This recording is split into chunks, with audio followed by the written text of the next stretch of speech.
As we get older, we start paying attention to what we put in our bodies. I personally have been listening to my body since I was 18 when I went vegan. I've always been focused on my health. It's super important, mental and physical health. But it's really important for people who are just starting to get more healthy and trying to step up their life. Doing your homework, reading the labels, researching and verifying everything that's quality. It's part of the game these days. That's why I started drinking AG1s. I'm so proud to have them sponsor my podcast.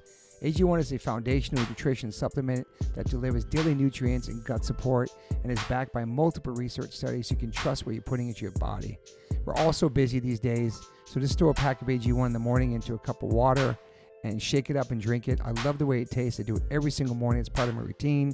I bring the packets on tour. It's an incredible life changer for me. Many supplements only reference research from ingredients in their product, but I trust AG1 in my daily routine because it's constantly putting the formula to the test. It's backed by multiple research studies, and one of those research studies, AG1 was shown to have double the amount of healthy bacteria in the gut, which is super important because these help digestion in the immune system and the immune health.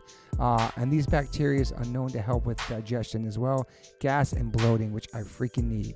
And it also promotes regular bowel movements, what I can attest to. In another research study, 97% participants felt more energy after 30 days, and 91% of the participants noticed that they needed less coffee after 60 days.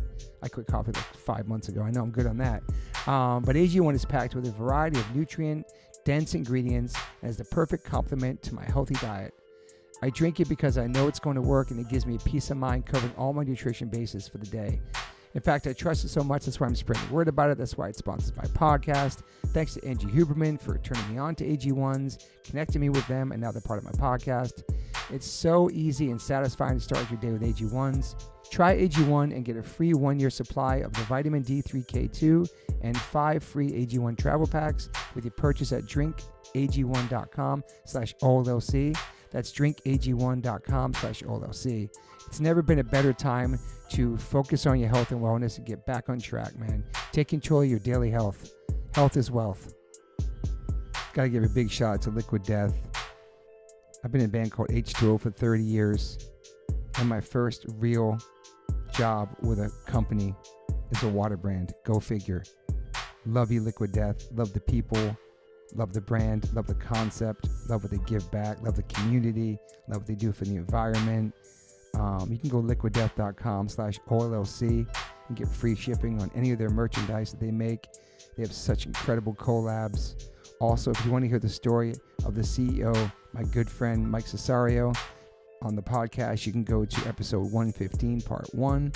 And then 2 years later, we dropped a part 2, which is episode 275 with the CEO, Mike Cesario.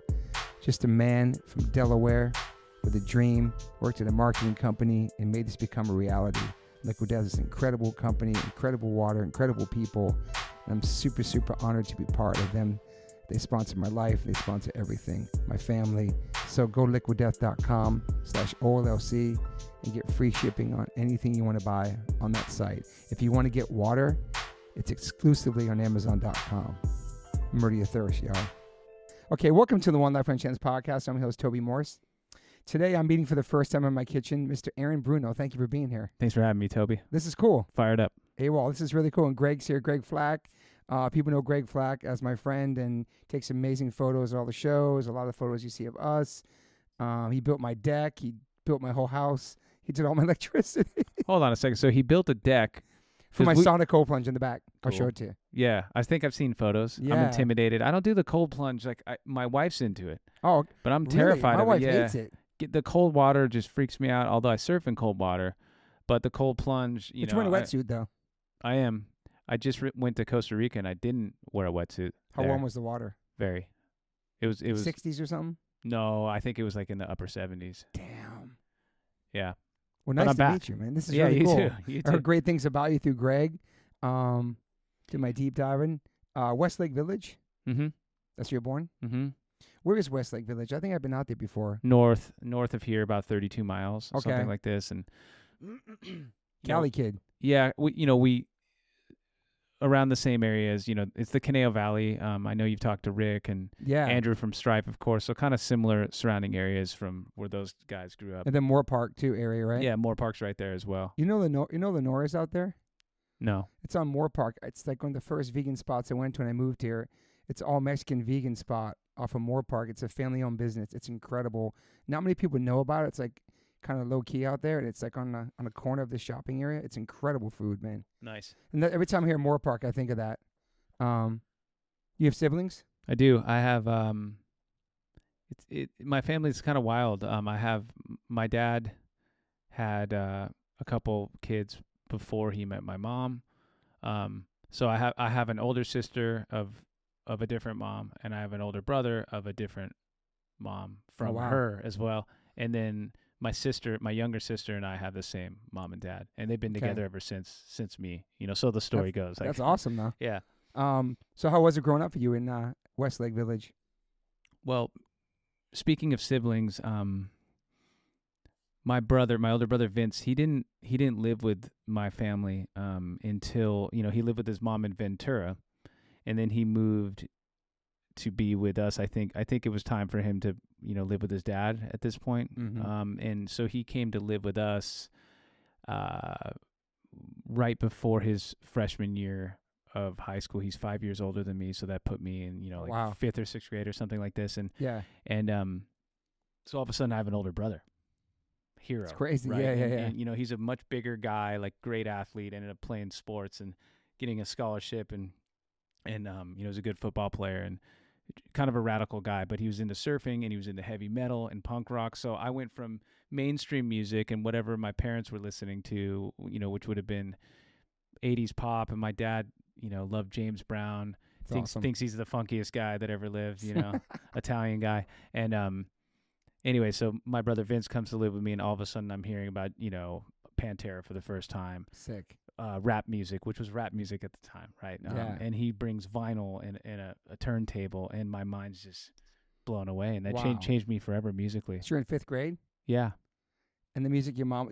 I'm just a suburban kid, right? Yeah. And then he comes from Ventura, which was a little more edgy, and brings this whole culture with him and changes everything. Now I'm listening to NWA, going to Westlake Hills Elementary School, thinking I'm tough. It's the Public Enemy around that time too, yeah. Absolutely. And Chuck D wearing a Raiders hat and jacket hard made me a Raiders fan. And then seeing them here in LA as the LA Raiders at the LA Coliseum, because I was originally a Bears fan. Not that we need to get into sports, but and then full circle, AWOL opened up for the Prophets of Rage. We were talking about Rage a little bit before we went on here, and so I got to know Chuck a little bit, and that was kind of a dream come true to pick his brain and talk to him like we're talking right now. Yeah. And what a voice. And punk rock to me, man. Public Enemy, dude. Absolutely. And I asked him so many questions, annoying questions probably. He was cool about it though? It was cool? Absolutely, yeah. He was very cool. And when I'd ask him these questions, simple questions, like where did you get your knowledge from? How you guys were talking 33 1/3, talking deep stuff. And so how did you know about that? Like for us, it's easy to just go on our phone and type in Freemasonry or whatever, right? And we could learn about that. But back then, so I asked him, and his answer was sort of spoken almost in poetry. Yeah. And I still don't know the answer. But it was something like, crazy. Hey, we had a good crew and we had some good books we were reading. Yeah, and, back so then. Like to know so much back then is really impressive. KRS-One too. KRS-One Productions. Absolutely. All the stuff they were singing about, like all that stuff. I learned so much about culture, about the government, about society through all that, through mostly Public Enemy, KRS-One, like you were saying, NWA. Like it was so educational. And that probably, opened us up to questioning the government at all times, and I still do to this day. Same. And it made me question authority, which is something I encourage everybody to at least try. Yeah, man. Punk rock taught us that. Yeah. Yeah. So your parents are playing James Brown in the house, which is awesome. And then your older brother ends up being your new brother, moving into your crib, bringing all this culture and different things to you. So automatically you're like dived into hip hop. Yeah. And, it was starting to flirt. Music was starting to open up a little bit because, these record labels saw that they could make money off. My memory is that LL Cool J's I Need Love was the first big crossover hit. Now I'm probably completely wrong, but it was think you might definitely be right. you know, one of the first 10 that really crossed Hip-hop over. ballad and stuff. Yeah. Yeah, and I love that song. I still love that song. Was that before Just a Friend, Biz Markie? I don't know. That's a good point. I feel like Just a Friend. That's a great cover, by the way, you did. Yeah. Thank you. I think Just a Friend is probably before I Need Love, but I could be This wrong. was like huge. Like, yeah, I Mhm. Need Love was massive. But the first song on so I got a little hot right there. The first song on Bad, I'm Bad, I think is the name of the record, Mhm. was I'm Bad, and that song's huge to me. That bass riff is so explosive. I've been trying to rip that off ever since, you know. That's incredible. I mean, nobody talks about LL Cool J enough. Dude, They're top MCs, you know? But the good rappers consider him, like, a lot of them consider him the best. Yeah. You know, when you ask them. And I don't know, it's hard for me to pick, you know, to make a list. It's really hard, man. I try to do it a lot, actually. I think about, you know, greatest rappers of all time, greatest hardcore singers, greatest screamers, you know, and then you get into all these other genres of certain kind of metal, glam, And then there's hip-hop groups. and there's groups. Yeah. Dude. On the way over here, I was thinking about that, you know, because I knew we'd be getting into the weeds of Rakim. hardcore singers a little bit. Oh yeah, well, Rakim, Dude. he may be my mine. my actual favorite. It's my number one. Yeah, his voice just comes in like, how does it sound so distorted and crispy? Even those old records, they're timeless, dude. Also, you know, he never really swore on albums because he knew his parents are going to listen to it. If you could pull off not swearing, He did like one time on Know the Ledge, I think, or something. Mm-hmm. It's kind of cool, right? Very. And he was so gangster and so hard, too. He didn't have to use cool those looking. words. Yeah. His style, just I'm all too that. sloppy. I got to use those words, you know. Yeah. Were you playing sports as a kid? Yeah. So growing up, baseball, mostly, you know, at a young age, I was pretty good at pitching. I was a decent pitcher, and so that was my life, you know, thinking that I was going to pursue little league baseball into, you know, maybe high school ball and all this, and but then I discovered surfing, which was counterculture then. It's obviously very mainstream now, but you know, and my brother coming along was a big part of my rebellion against sports. Yeah, what about skateboarding? You know? Look, I rolled my ankle trying to ollie up a curb. Okay. And I was afraid. That was it. I'm still afraid. You know, I Wow. like cruising around, but look, skaters are the most courageous, you know, athletes there are. Yeah. And you know, there are so many skate videos that are so influential musically. They seem to always be ahead with fashion and music. Even with Spike Jonze and his involvement in the film Fully Flared, the girl video. And my cousin Mike Mo Capaldi is in that video. He does the big stairs trick when the stairs blow up right after that, for anyone who's seen that. I think I remember that, yeah. And he's from Simi Valley, so the Canal Valley area, which is very close to Moore Park, where Rick Rodney grew up. Okay. So kind of everything's intertwined, you know. Yeah, for the listeners, I said he looked like Spike Jonze before the podcast. Yeah, and I took that as a compliment. Yeah, He's one of my favorite directors. Oh, wow, really? Yeah, definitely. Wow. Spike, Paul Thomas Anderson, and Wes Anderson. Yeah. You know, it's hard to top for me. And I love Spielberg, too, just to go full on. So you start surfing, you listen to hip-hop, all that. And metal. I remember, you know, Vince getting the Pantera Vulgar Display of Power cassette tape. And just being so scared of that cover. There's just a guy getting punched in the face. It's pretty gnarly, yeah. Yeah, and so then I'm thinking, so if I go to a show, will I get punched in the face at a Pantera concert? You know, and I never got to see him. You never saw him? No. And I haven't seen any of this reunion stuff, Yeah. you know.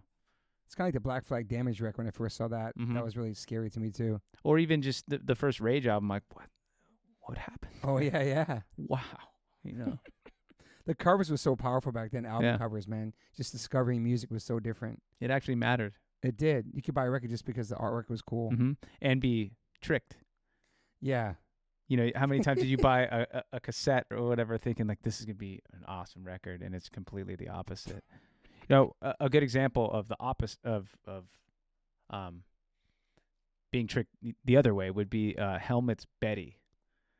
That was their second record, and it was this beautiful, you know, woman like in a garden, and I remember so thinking, like, different. what did they change their sound, and it was even heavier, and it was awesome. Wow. So it was a pleasant surprise. So you love the second album? I do. Okay. Yeah. I never seen them live. They just came through here recently too. Mm-hmm. I missed it. Oh, we did? Oh, I did. Did I see him with you? I think I was outside though. Maybe I don't know. That's interesting that you bring up Quicksand. That's a good point. Because Quicksand, dude.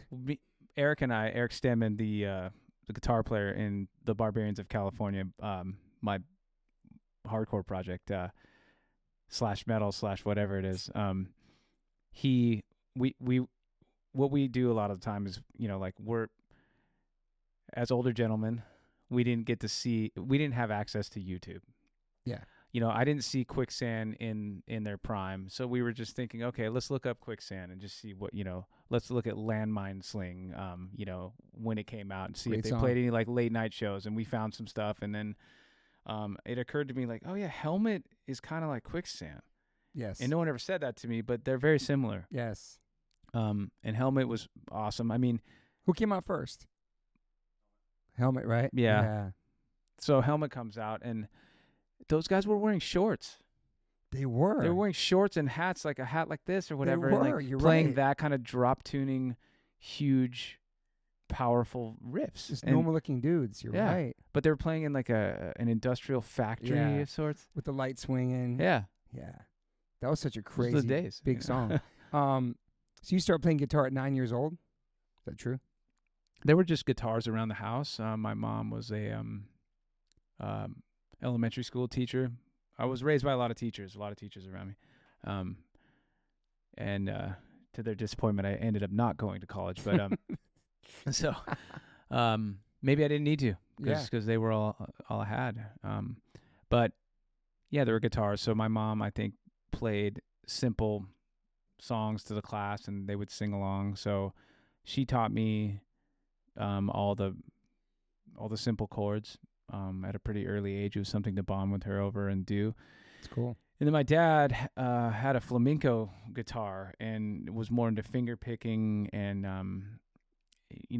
slightly more complicated playing. And he'd sit me down and show me some of those techniques. And so the combination of both. But I was on the journey of baseball, so I didn't take that seriously. And I always looked at guitars as like, Van Halen, Jimi Hendrix, like that's untouchable. I can't even hold these things like they can. So I never took it as a possibility of a career path, let alone, something I would be comfortable enough to even hold and write or play for anyone. Yeah. But I think something clicked when, starting with my brother living with us, and then, 6th, 7th grade. In 6th grade, I had a new friend, this new student named Matt Broderick, not the Matthew Broderick. Okay. Ferris Bueller's Day Off. Great movie. Great movie. Of course. I met Matt, and he says, hey, we bonded over skiing. We were into skiing, and he was from Pittsfield, Massachusetts.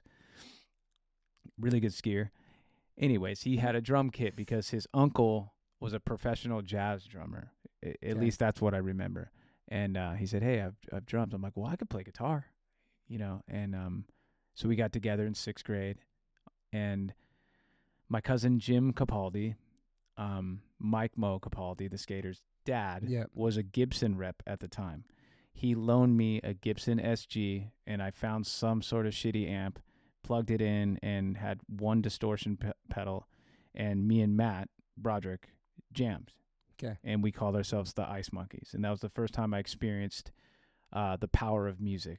Wow. And what stood out to me most was switching from clean guitar to distortion, and him, kicking in as well. And it was a certain kind of power that to me surpassed, any of the great feelings I felt through sports. Yeah. And quite honestly, the closest thing would be surfing and the euphoric, feeling and accomplishment of getting a good wave or getting barreled or doing something that pushes you, but it was just one gear further to me. That feeling and that power. It's super young too. It was, yeah. Again, no way I was going to have a career doing this or anything. Where the close Ice to it. Monkeys name come from? My one of my best buddies, John Monroy, his older brother Matt was surfing First Point, Malibu, and it was cold, and he wasn't wearing a wetsuit, just board shorts, and he said, "I'm freezing like an ice monkey." Okay. That's it. Perfect. That's it. And that was before the Arctic Monkeys, Oh, okay. another band I love. But wow. still, they ripped me off, kind They of. must have ripped you. Yeah. Just kidding. And then you were diagnosed with ADD in high school? It's true? It's kind of a gray area. You know, I don't. No doctor told me this directly, but I was really failing with my grades. And I think my parents thought that I was, or hoped that I was smarter than the grades I was receiving at the time. And so I remember doing some tests, and, you know, I don't think that they're necessarily proud of this moment, you know, of parenting necessarily. So, but, you know, this was a different time. There's less information available. Yeah. You know, sure. or research any of us could do, right? So they're just trying to figure out why is our son failing? And so you know, I took a couple tests, maybe an IQ test, and the results came back you know, decent enough that they thought there should be an explanation. You know, and they'd ask me questions like, well, can you focus? And I just had I had a sense early on that I didn't really believe in the teachers and what they were teaching me, or where the information was coming from, you know, because someone told them what to teach us, right? Yeah. And so, even though your mom was a teacher. Correct. I believed her though. Yeah. Right. It's your mom. Yeah. So maybe that's why, you know, maybe it's like, you know, in some way I'm going, well, I don't know if I believe you, but also I was thinking of other shit. You know, I was thinking about the girl I had a crush on, or I was thinking about, you know, jamming with Matt after school, or something felt wrong about the school system to me from an early age. Yeah. It's interesting back then because you would focus on the things you love, like art. Like in school, I loved art. I got the best grades in art. Everything else I fucking could care less about. Mm-hmm. So, yeah, my mom thought I was like hyper, needed Ritalin. I probably did, but I feel like kids focus on the things they love and they're passionate about. It doesn't mean they have ADD. I don't know, it's weird. Yeah. Because you crush the things you focus on, and the other things you care less about. So they think you're distracted or not paying attention, but you kind of are, because you're daydreaming. I was about just daydreaming. going to play music after school. Yeah. And, you know, I remember even in high school, geometry being so confusing to me because there was no why to any of it. It was like, well, why does that formula work? And they'd say, just because we said so, shut up, you know. Yeah. And then, well, hold on, like, explain this to me, you know, regular math, that kind of makes sense to me. But so, yeah, they said I maybe had ADD, and there was some drugs to take. And I remember trying to take something for maybe a day or two. I'm like, fuck this. I don't like how I feel. I don't feel like myself. And I bailed, you know. Yeah. And continued to get bad grades. I barely graduated high school. I don't know how you guys feel, but I barely graduated. And anyone listening, like, I still have nightmares that I'm not going to graduate high school. Wow. I still have nightmares. Like, you know, my senior year, I had to take night school, which I took a watercoloring class, and that was kind of fun. That's cool. Learned a few techniques. Haven't used since, but, you know. So you didn't do summer school, you did night school? Did night school. Yeah, I did summer school. Yeah, and I had to do lunch trash duty. So I was the guy walking around holding the big can with my buddy Tim Tehan. But I could talk to girls because you'd walk up and be like, hey, can I take your trash? You know? So that was kind of nice. Yeah. It was a nice in. Was it true AWOL is kind of like your rap name? I've said that over the years. And you'd freestyle and stuff? Yeah, just joking around, clowning around on the way to go surfing and coming back and passing the time. Mostly to DJ Shadow introducing that first record. Okay. Which a lot of people I don't think know. Dan the Automator had a big part in that. And he also had a big part in the first Gorillaz record. And, you know, his work with Mike Patton and a bunch of different bands. Just a legend who happens to be a buddy. And he connected me with Del the Funky Homo Sapien, who is on the new AWOL record. Oh, wow. And that song cool. comes out, like, I think in a couple weeks. Was that interesting working with him and locking him in? Dude, it was so easy that it's fascinating and interesting to me that it was, you know, like I just sent him the song and he sent me back something unbelievable. Wow. And there was Ice Cube's cousin, right? That I don't know. We should fact check that. That's Greg. the word in the street. Get into that. Can you fact check it, Greg? I have heard that. Yeah. But I've never heard it. He's another underrated MC that nobody talks about. Del. People who know consider, like I throw him in the top 10. Yeah. You know, just think about that first Gorillaz record. You know, how amazing that was. And nobody really talks about him being involved in that. I know No. Plug One's in there at De La Soul. Because they moved on, Yeah. Yeah, Dell's the Okay, cousin so of Ice Cube. confirm, Yeah, that's confirm. correct. So two of the Thanks, greatest Greg rappers Flack. of all time. Greg fact checker. Yeah. That's crazy. Greg Flack checker. So, are you in any other bands besides Ice Monkeys when you were that young before you No. graduate? That was it. Okay. Oh well, yeah. How long so, did that last? Ice Monkeys. So the Ice Monkeys was just like 6th, 7th grade. Okay, that's crazy young. Yeah, something like that. And we didn't play in front of anybody. Just maybe like a couple of the friends we had would come over and we'd sit in the bedroom and they were like, "This is amazing." But we could have done anything and they would have thought it was cool. Just no one had. There were no bands around. No one had drum sets, or electric guitars, right? And then so now I'm in high school. I'm a freshman. Fail Spanish 1. Okay. So I'm daydreaming, as you said. That's a good way to put it, because that's exactly what I was doing. And I'm, and it's just, high school's scary, right? Yeah, it is. I didn't know where I wanted to land exactly. I had some sports friends. Were you a party kid too? Did you party when you were? No. A kid? Okay. I was afraid to lose control. Okay. Which is why when I discovered the straight edge scene and saw Strife for the first time, which we'll get to, I felt like, I found my place, because these guys are sober and they're making music and kind of rebelling with that concept. Gotcha. So now I'm feeling like, well, that's me. Yeah. So you hadn't tried anything before that? No. So like my journey was to be I was already sober, and then I discovered this hardcore scene that's really, let's face it, it's the underground of the underground. It was true, because I had seen Bad Religion, other punk band, Rancid, Pennywise, like all these other punk bands. And through surfing, I would see, hear a lot of these songs. There were these surf videos called Momentum 1 and 2 that were hugely influential to everybody, to like as exposing bands like Strung Out. There was this other band, oh my God, another band from Simi Valley. Oh, really? What were they called? 10-Foot Pole. 10-Foot Pole. That was another band that was on these videos. And then even discovering older hardcore or older punk like Operation Ivy, which are the guys from Rancid. But then when I discovered hardcore, I realized, this is underneath that.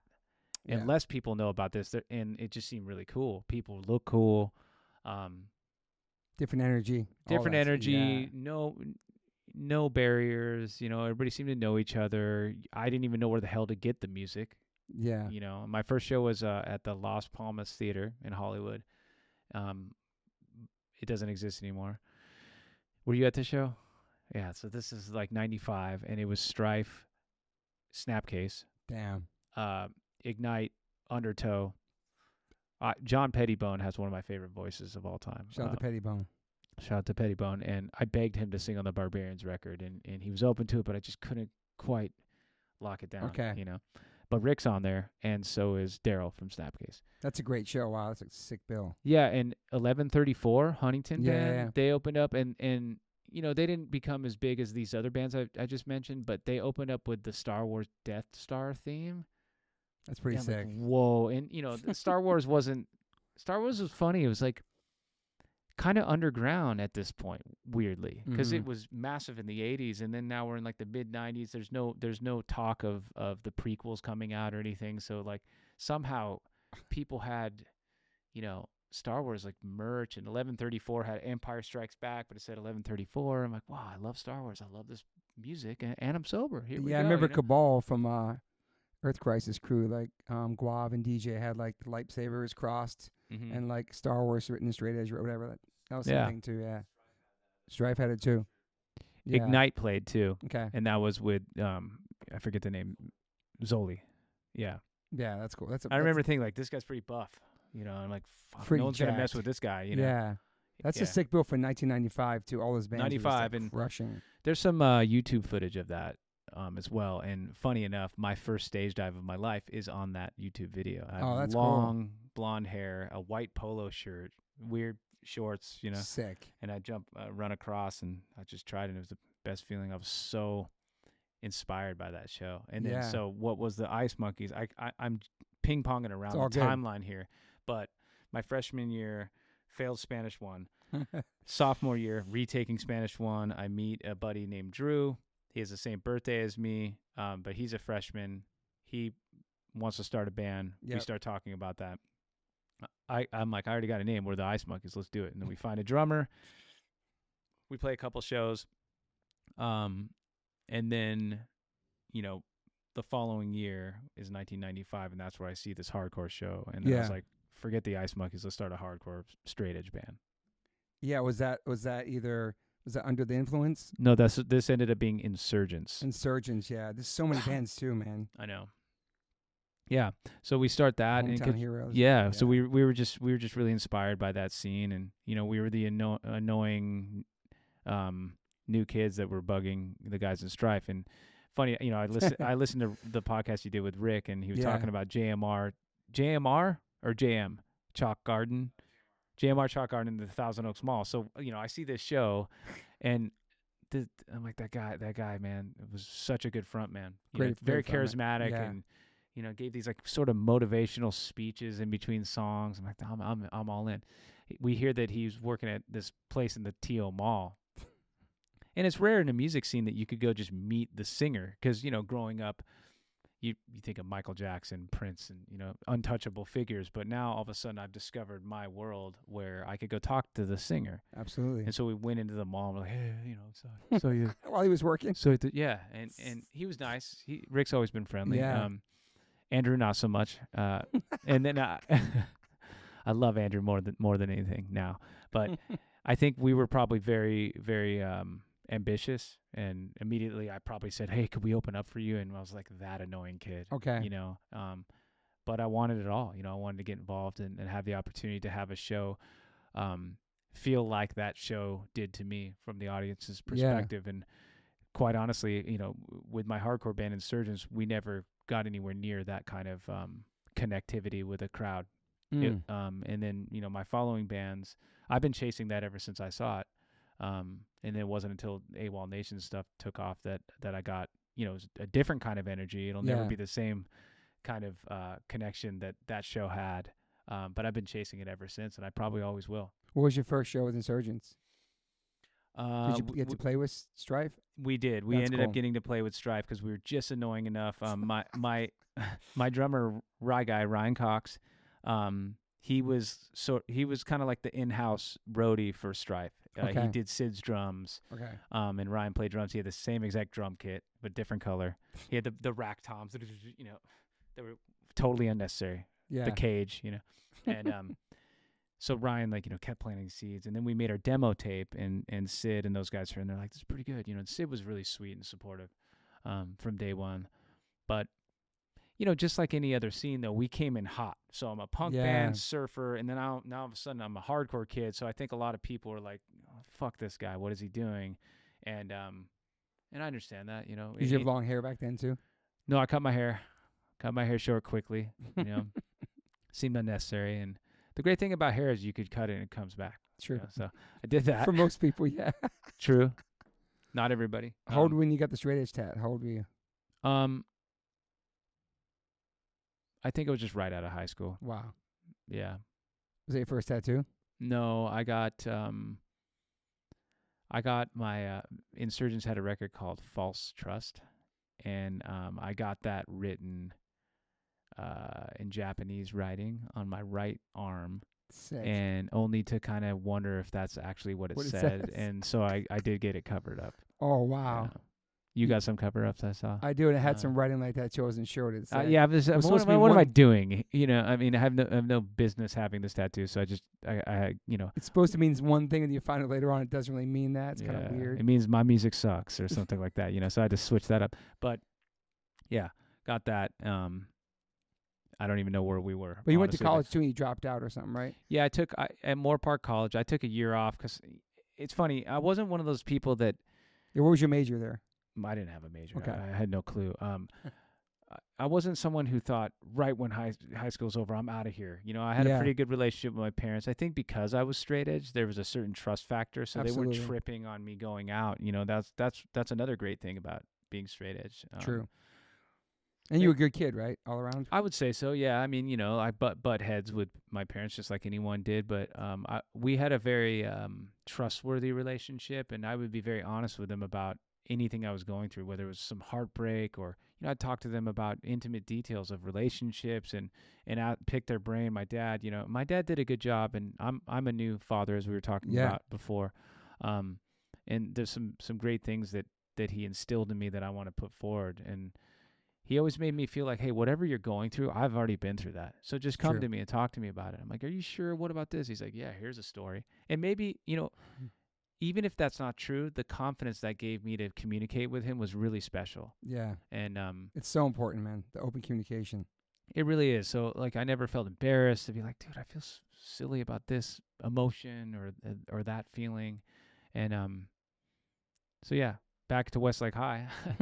I have that same relationship with my son. We talk about everything, and now it's to a point where some of the stuff's like TMI. I'm like, okay, I don't need all the details, but at least I know you're safe and where you're at. But we always have that trust. Yeah. He'd call us from Texas from school and say, everybody's skipping 9th period. Can I skip? We're like, yeah, nobody's asking their parents. And the fact you asked us, skip. But yeah, the open communication, talk about relationships, life, everything. We never worry about where he's at. We know exactly where he is. He's never tried anything either. Mm-hmm. He just serves and does his thing. But yeah, it's that communication is super important, man. It is. The trust. It is. And I think I started to worry. It wasn't always easy. Like it wasn't always, so pure like this. And at a certain point I started drinking, started smoking a little bit. And well, later on? Obviously. Yeah, later on. Like, so I had the opposite experience. A lot of people find straight edge or religion for that matter. And it saves them from a dark path. I found the dark path later, and how old were you? 21, 22. Okay, I had my first drink. It was like, so now Insurgence had dismantled, and I started another band where I started singing, and I sang a little bit when I was a kid, but I would always sing in my falsetto, singing along to Prince and Michael Jackson and Cyndi Lauper or whatever, and that always felt more comfortable to me. And I remember buying the Strife One Truth CD and trying to sing along with it in my car. Wow. And I remember thinking like, oh, I'm just going to scream and go for it right now. Yeah. And it sounded so bad. Like my voice sounded so bad. I was screaming like there was a robber in my house rather than a controlled, focused. A robber. Just a bad guy, goes like just whatever. And so after all the screaming stuff, got out of my system, I wanted to go back to singing and trying to introduce melody because I had, I'll always love hardcore music. I'll always love heavy music, but I never really abandoned, other genres as well. So even when I'm driving to the Showcase Theater to see you guys or other bands, like we'd still listen to Radiohead. We'd still listen to Nirvana. We'd still listen to other stuff as well. So I wasn't just, just hardcore. Yeah. There was a phase though where it was like mostly only hardcore. Me too. Probably my sophomore, junior year in high school. Had the blinders on, like everything else wasn't good enough. I remember reading the lyrics to Earth Crisis All Out War in my English class, just sitting there like trying to memorize them. So like when these guys come in town, I'm gonna fucking know all the words to even this shit. I'm gonna go off. I'm gonna make sure he sees me that I know the words and I'm not chewing gum. I know the actual words. Y'all know about chewing gum. Yeah. Okay. Of course. Yeah. So Hometown Hero, that was on Maverick. Mm-hmm. That's crazy. So that's my first, let's call it a professional band, where we were trying to make something of ourselves. Yeah. And Guy O'Series signed us. He's still in the mix, man. Yeah. He's a powerful guy out there in the world. And we came in with this pretty serious attitude. Like we wanted to do things our way. We wanted to keep the integrity of the music. We wanted to go with the heavier song first. And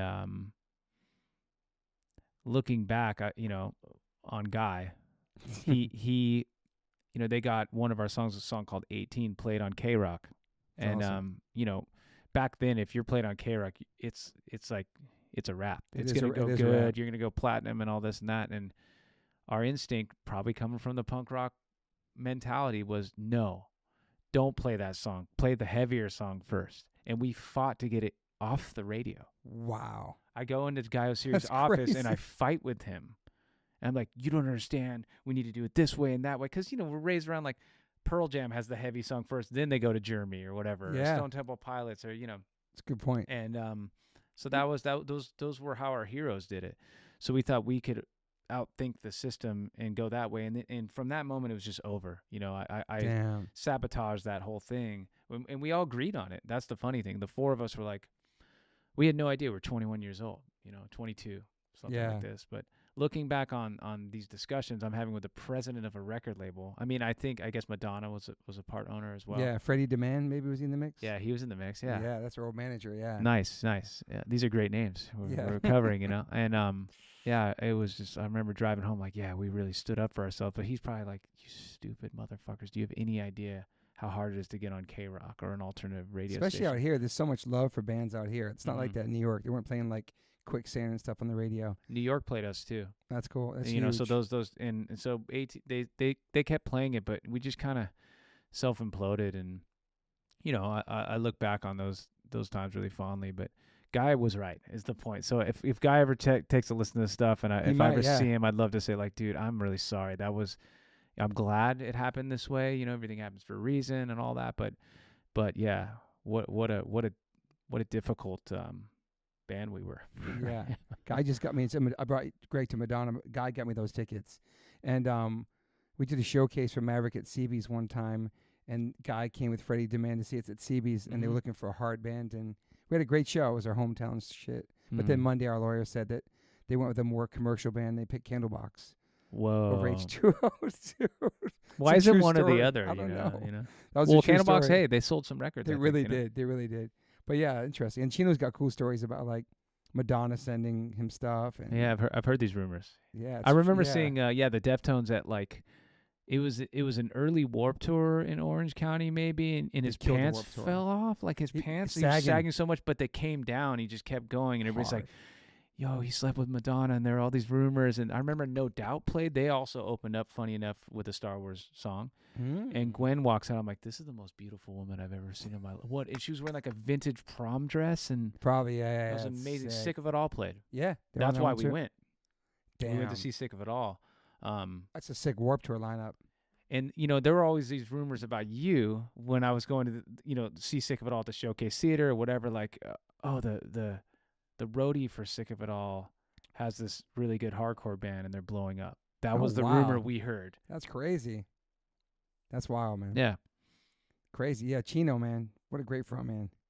Yeah, good front man. And, the Deftones have aged very well. Like some of their music, like some of the other heavy stuff, like can feel borderline jockish or whatever to some of us. Yeah, I feel like they kind of were like one of the, so it was like the last couple bands to blow up after Limp Bizkit was like Linkin Park, who I thought were totally different than Limp Bizkit. They weren't rap rock-ish, like full on like Limp Bizkit, but they were in that genre, right? And then Deftones too. I always thought they were like a ska band before I heard them because of the name. And they got kind of pushed into that rap rock thing too. Well, the Deftones also, it seems like Chino's singing style was, you could tell he loved new wave music, and it wasn't only about like hard music. And so some of his vocals just sound really neat and interesting and original. Yeah, unconventional. Yeah, to those riffs. Yeah, and we AWOL just played this I forget the name of the festival, but it was like a heavier festival in like somewhere in Ohio. And, I forgot what it's called. I saw that recently. Yeah, and they played, and it was pretty impressive. Like they played right before the Foo Fighters, and I hadn't seen the Deftones in years, and sounds great still, dude. They sounded better. Sober now. Abe, the drummer, was like really, playing hard. I forgot how hard he hit. Yeah. And so some drummers hit hard, and it can backfire and sound small. But he's one of those guys that hits hard properly, and it really punches through, like a Dave Grohl or I'm lucky enough to have a drummer like that. His name's Isaac Carpenter. He can do that. I can't. I get behind the kit. I'm like, here I go. I'm gonna give it all my heart, and it doesn't sound great. The Deftones too have a big influence. Bad Brains for sure. I think they took HR out or something like that, or try to take the Bad Brains out too, because they were in Maverick for a second. That lasted like 5 minutes. That was a crazy moment, dude. Yeah, my manager Burko, he's also just one of my best buddies. He's the one who signed me to Maverick. Okay. And we remained friends. And then when AWOLNATION started, I was like, hey, you want to come back home and be my manager? He's like, sure. I'm like, have you managed anyone? He's like, no, but I could do this. It's not that, You still with him? Yeah. That's cool. Yeah. Same guys, Scott, Sheldon, his partner, he's great too, and it's been fun. I think it's important when you're doing music to have people around you that have similar reference points when it comes to pop culture or music or hardcore, and so we could talk shit on all these different bands and different moments in the scene, and it's fun, and it's good to communicate when you're trying to color in or fill in the blanks of something you're trying to communicate with your audience. Yeah. So with my drummer Isaac, he wasn't in the hardcore scene necessarily, but he knew about Fugazi. He knew about some really good bands. He didn't know about like the straight. I mean, he knew about the straight edge scene, but he didn't get seduced into it very much. But he grew up in Tri-Cities, Washington, and his band played with a bunch of cool bands as well. In fact, I think they did play with Fugazi, and so I could text him, a very colorful reference, and he'll get it immediately, and that's helpful. Yeah, it was the other night we saw Blink-182, and they said, let's hear for the great. They said they named all the bands that opened up the show that night and how they were the greatest from this, and then the greatest band from San Diego and the greatest band of all time, and then Mark said Fugazi to 70,000 people at the fucking SoFi. I was like, dude, what just happened? Like, that was awesome. That was a moment. Did people react? People don't know what the hell. Nah, probably. I'm sure people there know Fugazi, but not out of 70,000 people. Who knows? That was just cool, though. Yeah. Just to say that. Such a big influence to so many people, Fugazi, man. But yet nobody could ever be Fugazi, ever do what they did, ever duplicate it, and nobody ever tried. You know what I mean? Like, it's incredible. Yeah. Sometimes you'll hear a little... You covered the count great, though. That was blasphemy that thank you for saying that. Like, it was really hard to do. I like your style of it. It wasn't trying to be just like it. It had like a nice rhythm. It was different, man. Thank you. It was the most different version I've heard of anybody try to cover that song. Well, I sang it myself, right? I'm like, I know the song like the back of my hand. Yeah. Here I go, and I sang it. I'm like, this doesn't sound right. So then I was happy that the Group Love family joined. Yeah, it had a nice bounce to it. It was just different. Yeah, I posted today. People were like, what is that? And then fucking because it's cool. Everybody tries to do it exactly that. It's hard to. It is. And then, I was talking, so Rick Rodney from Strife, he came over and sang on a Barbarians of California song. And that was a great experience, and took me all the way back to the Thousand Oaks Mall, and me being it's really cool. A bratty kid cruising in, and I'm like, look, he remembers you, obviously. Yeah. And he had a good point. And you're talking about Fugazi made me think of Minor Threat, of course. And then I'm thinking, Rick said, I always thought the 80s hardcore was the best hardcore. But looking back now, the stuff we got to live through in the 90s was amazing too. Agreed. But when you're in it, you're always thinking, the shit was better before. But looking back, that 90s stuff was amazing. Like, it was there was so many different, like, I don't even know if this happens now, but there were so many different levels of musicianship. Some bands were really tight, like Earth Crisis was a machine, right? And some bands were kind of looser and sloppier, but it was amazing and it worked. too. Yeah, like the White Stripes, for example. Like, it's kind of sloppy, but it's perfect in its own way, right? Not to jump around genres, but even Snapcase too, ahead of the game too with their sound. Snapcase to me was like, guitar sounds. Is that a synthesizer on guitar? Yeah. What is this guy even doing? And remember the Steps EP. Looking Glass Self. Looking Glass Self was huge. Yeah. Like, where did that even come from? Buffalo, I guess. Yeah, but it's so original though. It's cold in Buffalo. Not a lot to do, especially back then. So they're like, okay, but I also feel like creative. those records of production, the live shit was way better than production, obviously. I agree. There were a couple snare choices that were kind of gnarly. I think they know that too, though. Yeah, of course. I'm sure if they could re-record it, they might do it. Look, if you've been in enough bands, you've made a couple snare mistakes. Oh, dude. For sure. There's that one Metallica record that has like a crazy snare in it too that people talk about. Yeah, Saint Anger. It has there's no snare. They had the snare off. Okay. And my buddy Ryan, Rye Guy, actually sorry, it was a different drummer, Brian Borg, who ended up playing in Hotwire. Really great drummer. Anyways, Insurgence's full length called Let's Rock the Snare is definitely questionable on this record. And my engineer Eric and guitar player of the Barbarians, he recorded that record, and we talk about it. So I'm like, dude, how did you let that snare slide? He blames us, of course. Did Hometown here? You guys toured with Stone Temple Pilots in Mhm. Lincoln Park. Not Lincoln Park. The Stone Temple Pilots. Not Lincoln Park. Maybe we played a festival with Lincoln Yeah. Park at one point, but yeah, that was one of the few tours that were that was pretty cool for us. And Scott Weiland is an overlooked, brilliant frontman. A lot of people don't realize like he's like a really good frontman, or was a really good frontman, and singer, incredible singer, great singer. And that's another band that I feel like at the time no one knew how to place them because they're kind of classic rock, kind of in this grunge. I hate the term grunge. I know. I always hated it. I'm like, hold on, what the? It felt like it was made by The Gap or something, Yeah. But anyways, no one Fall knew. into the grunge. Yeah, no one knew. Oh, buy your flannel here at The Gap, Yeah. But no one knew how to place them. But I know he was influenced by Perry Farrell as a frontman as well. Another great frontman. Another good frontman. And I study these guys, but Scott was amazing. So getting to be on that tour, and he was sober at the time. That's cool. So he was very focused, and it was kind of on an off record. It was the record Shangri-La or something like this. It was called, and like it wasn't doing very well. So the shows weren't quite as big as they were used to, and we were just kind of like the hungry. But good for you guys. Great for us, Yeah. Just to call home and say, hey, I'm on tour, Dad. I did it, Meanwhile, my dad's like, well, that doesn't mean, doesn't mean you can pay the bills just because you're on tour, obviously. But, Are you working jobs in between all these bands before AWOLNATION?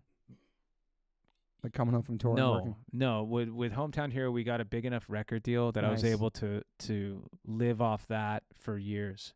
Wow. But then when that all ran out, I didn't have a backup plan. Then I started another band called Under the Influence of Giants. We got another record deal. Island Def Jam. Which is crazy. Mm-hmm. Really weird to look back on. Yeah. I think Quicksand was on that label. That may be true. For one of the longest contracts in history. They're on there for like over 10 years. Something crazy. Quicksand. Same label. Some of these contracts. Victory had some crazy contracts. But that record advance on a major is insane. We got one in 2001. It's crazy. It's not like that no There were more, four of us, though. There were four of us, and so you're splitting it, and then you got to make it last. And like that was the only income. So it was like a nice credit card, And then reality came crashing that I had run out of that money. Did you buy anything with it? Like buy a place or anything? No. At a certain point, the answer is yes. Not as much as I should have, though. But I bought a home in TO with my guitar player, Drew, and that helped us a lot. Because when we ran out of money, we're like, oh, well, we have this, and we could refinance or whatever. And so that was the way to survive. But, right around 2007, 2008, everybody went their separate ways. And that was when it became dire for me, where I'm going, okay, because I gave, put all my eggs in one basket. I didn't have a backup plan. And I thought, but I just trusted that there, one way or another, it was going to work out. Maybe not the way I had dreamt it would, but whether I was going to write songs for commercials or, end up being an engineer or, I just knew music was what I understood best in this world. And so therefore I'd land on my feet in some capacity. I had no idea it'd end up being like this, but because I'd given up, when I started AWOLNATION after the Giants broke up, I'm thinking, okay, I'm going to do something by myself, and at least I could say I did that once. And that's all it was. It was like a science project. Wow. And that's when they hit pretty crazy. Mm-hmm. 2010 that came out, right? Mm-hmm. Right around that time. And I just, like I've said it a million times, I just wanted to sell out the Roxy once. Wow. And it happened. Mm-hmm. Yeah, well, actually, it didn't. We've never played the Roxy. What? Weirdly enough, yeah. We went beyond that, probably. Yeah, well, the first show was at the Viper Room, and that was full, so that was cool. But that was full based on just friends. It's such a small room, a cool room. You can still play the Roxy. Well, with the Barbarians of California, my new band that I keep trying to plug as much as I can. You can play the Roxy. No, we're going to play the Troubadour on October 19th. And we were looking at the Roxy, but, I was talking to the other bands too. The Stripe's going to play, and Will Haven and Andrew's other band, and everybody kind of unanimous is like, please make it be the Troubadour. So okay. That's a great venue too, yeah. Good. The Troubadour, yeah, it is. Don't get me wrong, but I haven't played there with success. It was always opening up or trying to wrangle people in with my other bands, that were up and coming. So I've never played like a full sweaty show there. What's like the biggest headlining show you've done with AWOL in LA? In LA? In LA, we did the Wiltern 2 nights. That's awesome. Yeah, that was great. And the Palladium's, feels massive to me. See, I'm still someone. 4,000. That's big. Yeah, I'm still someone who remembers like playing in front of no one, like it was yesterday. I mean, in fact, we Insurgents would play shows. We played a show on tour with Eyelid. I remember them. Where the kid didn't even show up to open up the teen center that we were going to play. So we plugged into the vending machine outlet, and played and there was no one there. We just played anyways. Just That's the beyond show DIY. Wow. I know. That's crazy. Yeah. So, but the first EP came out with AWOLNATION, Mm-hmm. had Sail on it, right? And then that was on kind of full some length as well. Correct? Yeah, that was some trickery though. That was like, all right, wow, this is accidentally like blowing up right now, so let's release something. But it was really K-Rock? Eventually. Okay. Yeah, they weren't out of the gates with it, and being from here, you always want to be played on K-Rock, but yeah. But yeah, it's So did it blow up on the EP first? It started getting buzz, or then? Well, we were going with a song called "Burn It Down" first Okay. at radio. It was for whatever reason, like one thing I could tell everybody is that I don't know what the single should be. I thought I did. I tried with Maverick, yeah. Correct.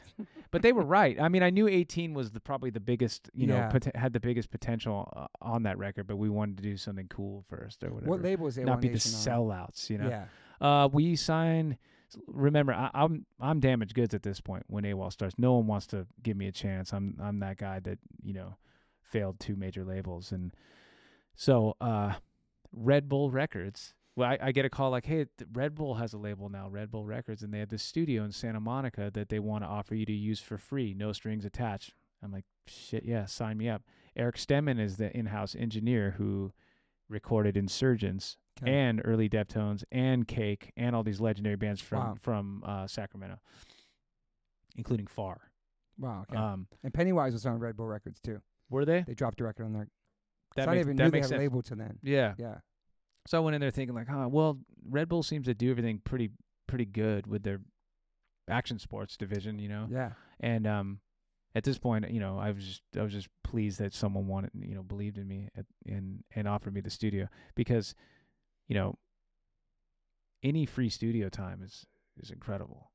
And I had these little demos that were sounding okay, and I had done some stuff in another studio in Venice, and those 3 songs were completed, but I needed more studio time to finish these other ones. And so it was Red Bull Records, and back then, like none of us knew what we were doing, and it was kind of this weird time where the industry was trying to figure itself out, I think, and there were a lot of 360 deals going around. Yeah, it was and a all big this, deal, man. And I don't like to bore people too much with the business side of things. It's not very interesting to. But it is to interesting. It is to us, right? Yeah. But in a lot of ways, It's the worst part of being a band. It is. But I got really lucky because no one knew what they were doing, and no one thought I'd ever recoup, and sign with them, and it was very helpful. I'm not with the label now, thank God. But how big was that record deal? Like, how many records do you have to do for Red Bull? I don't remember what the total was when I signed, because but majors were crazy, like 6 to 8 records. Yeah, it wasn't. They were more artist friendly. Okay, that's cool. And they prided themselves on being artist friendly. And the president, Greg Hammer, he was really good to me. We butted heads just like anyone does, but when I look back on them, and even Red Bull as a brand, they were very helpful. They would, my music kind of at the time especially really lined up well with a snowboard video or big wave surfing and stuff, and I was always part of that community. So they plugged me into a bunch of their videos and stuff that I probably wouldn't have had access to. That's cool. Otherwise, and but the song, especially Sail, was doing its thing regardless. It seemed to be miraculously unstoppable. Did you start picking up on college radio or something first, or just no? So we were going with a song called "Burn It Down." Yeah, and then there's back to K-Rock, but this is a different K-Rock. It's K-Rocks in Austin, Texas. Oh wow! There was a guy named Toby, who we know, and different Toby. And he calls Burko, my manager, and says, hey, I know you guys are going with Burn It Down, but I want to play Sail. Burko calls me and goes, hey, dude, Toby's going to play Sail. And at the time, there was no radio edit, so it was like 5 minutes. There was a longer fade out. Damn. The intro, full intro. And my only thought was, wow, that's cool. 5 minutes of my thing will be on the radio. That was my only thought. I'm like, awesome, do it. And then we get a call like a few days later, dude, this weird thing's happening. The phones are lighting up. And I thought people stopped calling at this point, right? Like when we were kids, you'd call, remember pirate radio or whatever, like to hear shit. And so I have this like movie vision of like, the different lines, actually lighting up. And I guess that happened to a certain degree, and it had a domino effect and became, I don't know, man. I just got lucky. It's crazy. Got lucky that I tapped into something that. So it changed everything for you. That's like for the band. Yeah. Where you guys played, probably just everything. It was luckily it was a slow grow though. It wasn't an overnight explosion. It was like, okay, so we're number 1 in Austin, Texas. Now Chicago, LA still hasn't started playing us. So we'd go. From Are you on tour at that moment too? Yeah, we were starting to play as much as we can everywhere. And how long was the record out for when it started getting the play? Usually singles come well, out before. the EP was out, I think, for 6 months to a year or something like this. Okay. And then the record comes out, and like it was just a slow grow. You'd go somewhere and play a sold out show, and then go somewhere and play for 40 to 60 people because they hadn't heard it yet. Yeah. They hadn't heard the record or the single, and so I got lucky that it's been kind of a gradual build for me instead of overnight success. Yeah. Even though if it was overnight success, I'd been training for it for so long with all these other bands that I would have probably been okay, but I feel like it was the path was created for me in a way that I could handle. Any more would have been maybe too overwhelming. There were definitely ups and downs, moments where it became overwhelming to how massive it got, because I didn't expect it, especially at that point. I'm turning 30. I'm going, okay, and then now this happens. And people are saying insane stuff to me, and how, I had never experienced.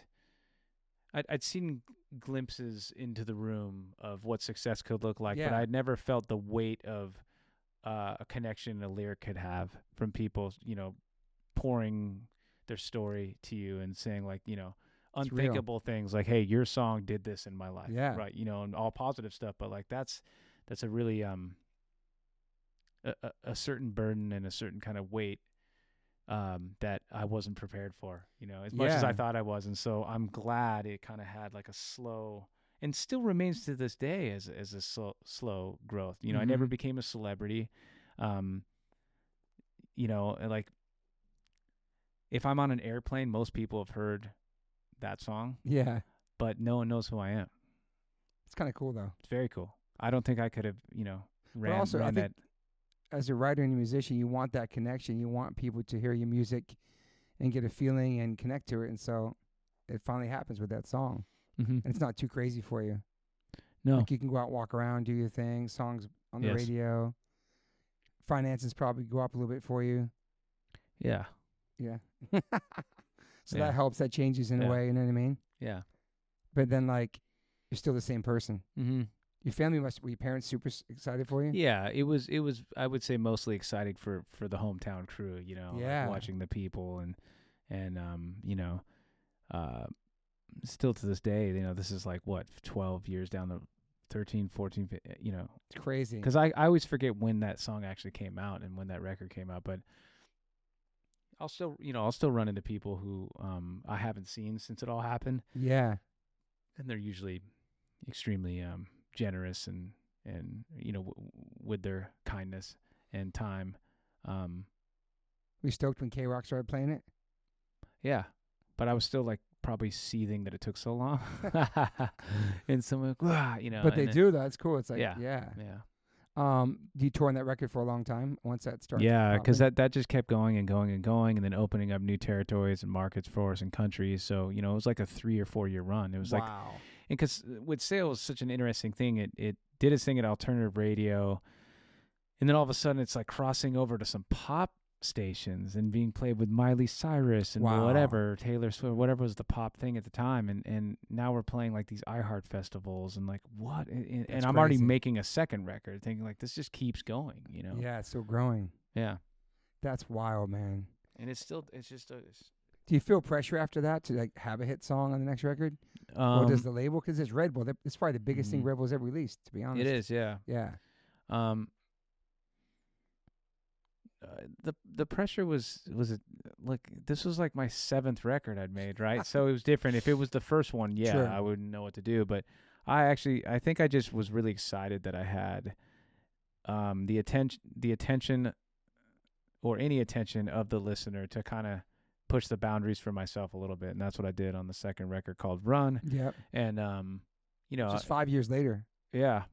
It's crazy. And there was a lot of complaints from fans like, "Come on, what's going on?" I'm like, "Well, dude, I'm not gonna put out a fire that's burning so nice, like, you know." And people keep throwing force it either. Yeah, exactly. And so when that came out, and my life had changed so much, and different relationships, and like the whole thing, right? And so I knew I had the attention of the listener, so I went for my own like Pinkerton, basically, right? And made a record that was like the when I look back on the insanity of what I did with the first like 3 or 4 songs on that record, it was pretty crazy. But funny enough, there was a song on the second record called Hollow Moon that went number 1. Sail was never technically number 1, even though it ended up being this thing that it is. But so Hollow Moon goes number 1. Everybody's excited, blah blah blah. Still in Red Bull? Still in Red Bull. Wow. Everybody's the whole team's psyched. And that song did pretty good. We had a couple other singles that did pretty good, but it was actually the opening track, the weirdest song on the record, that I really treated as a science project, because I knew I had the attention of the listener, because, you know, there was pressure like, how's this guy going to follow up that success? And so I did it with you know, the way that I would have liked it from someone I loved. Yeah. You know, and that song ended up being the biggest song from that record, but was never played on the radio. So it went viral in all these other ways. And so I guess the moral of the story is if you kind of keep your head down and really listen to your instincts, that seems to be, at least in my journey, what has been not necessarily the most successful, but what has connected me with listeners more than any other way. Because I've had songs where I'm like, this sounds like a hit or whatever, and it ends up, maybe the radio plays it, and it, you know, radio programmers think it sounds like a shiny alternative hit or whatever, but it's always been the weirdo songs. Sail was a weird song for me. Mm-hmm. No one thought that was going to be at radio. No one. Not including the guy who signed me. Yeah. No, none of us, you know. Were you doubting your like writing skills at that point because of the stuff that happened with the other 2 labels and records? Were you like, because you say you're down the dumps about it, like, kind of burnt on everything in the industry and well, I just didn't see a way of success, you know, at this point, because I'd like, you know, people rarely get 1 chance, let alone 3. It's you true. know, and on majors too. Which is on majors, yeah. Like Red Bull had the power of a major label as far as financing, you know. But it was the first time I'd gone alone and decided, okay, well, I love pop music, you know, good pop music, of course. I love alternative music. I love hardcore. I love metal. I love hip hop. So, well, I'm just going to, you know, it wasn't like I thought about all these genres and thought, okay, I'm going to do all of this.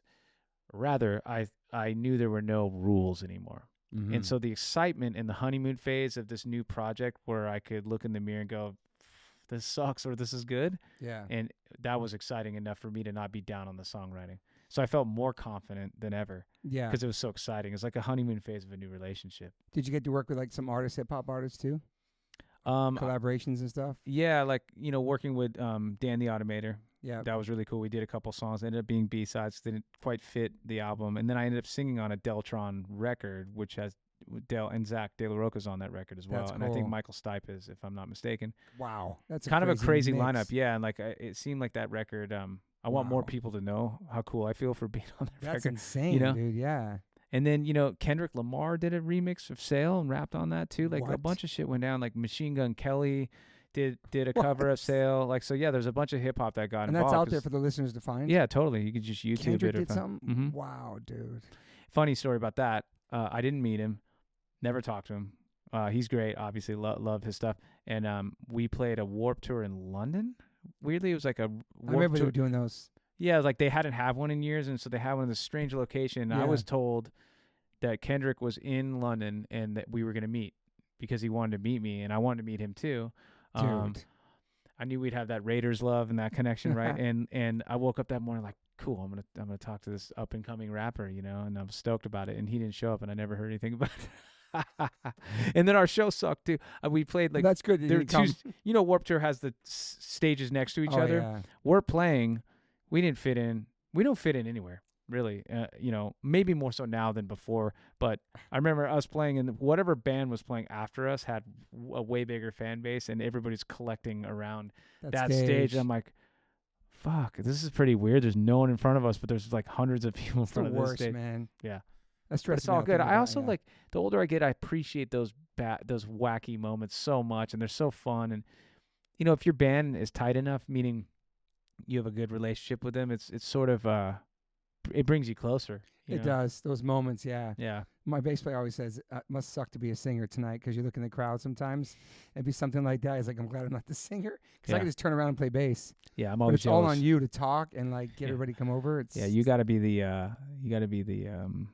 clown. And those kind of shows, we just have fun on stage with each other. It's like a practice. Yeah. I'm just trying to impress these guys, because they have to see my dumbass stuff every night, right? So if I can impress Isaac, he's the one I've played with the longest. And then I feel like I did a good job. If he's like, hey, that was pretty cool when you did that one thing or said that or saying that, that got us going. Yeah. Here Come the Runts was the next, right? Yeah, after Run, Here Come the Runts. That was a couple years too. Yeah. I like the couple years gaps. It's nice. It's crazy when bands put records out every single year and they do the same touring cycle, new record, new merch, new banner. It becomes like a job almost. It's like the machines. We never get into that. It was, I don't know. Well, I don't. The cycle, the record cycle. Yeah, I don't have anyone doing it with me. So I think it's very draining to write a full album, and emotionally draining to write a full album and then release it, talk about it, connect with people, and then I kind of like my time to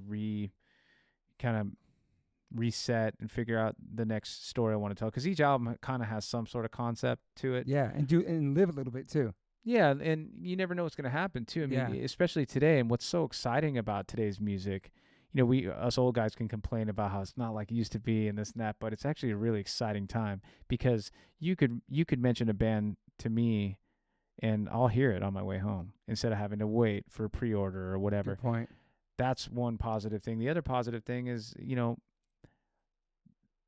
doesn't seem like there's as many, if any, gatekeepers that are giving the Kings thumbs up or thumbs down on a record, and that's cool. That is cool. So different, the people are making the decisions. The listener, the music lover, the kid in 7th grade who discovered that rare H2O song that you didn't even realize was good to you anymore, all of a sudden makes that a viral hit, and you're like, this is weird. We have this big song that we didn't even know anyone loved or whatever. Yeah. And, that's happened to the Deftones. That's happened to so many different Jim bands. Kai's Heroes recently too went viral on TikTok. Exactly. And then they got a gold plaque off it. Exactly.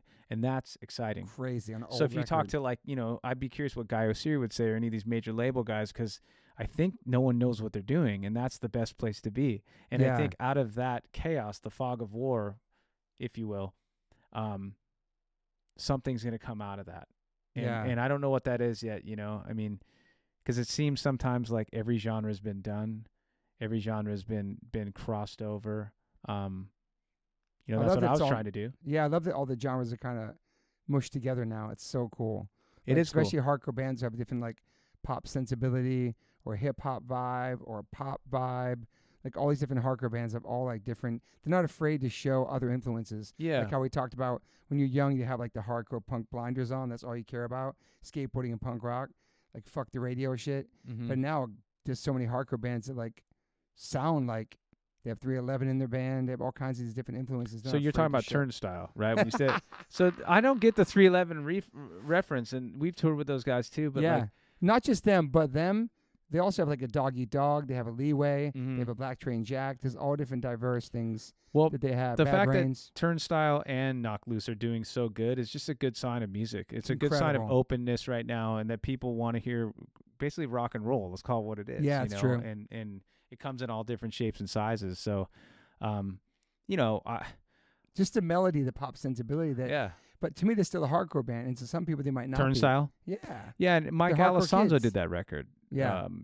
He's a great bass player. I actually met with him a long time ago in another band, and he was explaining to me how he wrote In the Club with Dre for 50 Cent. So he wrote that little slithery guitar part. It's a palm muting thing. Yeah. And he said, and he explained it to me, and he said, I was listening to a lot of Pink Floyd at the time, and that's where I kind of wanted to do this palm meeting part. I'm like, that's really, really cool. It's so random and cool, yeah. Great song.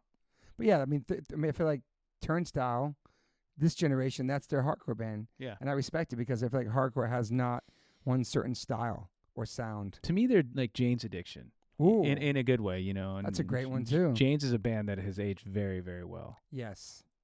That's a really good point. I never thought about that.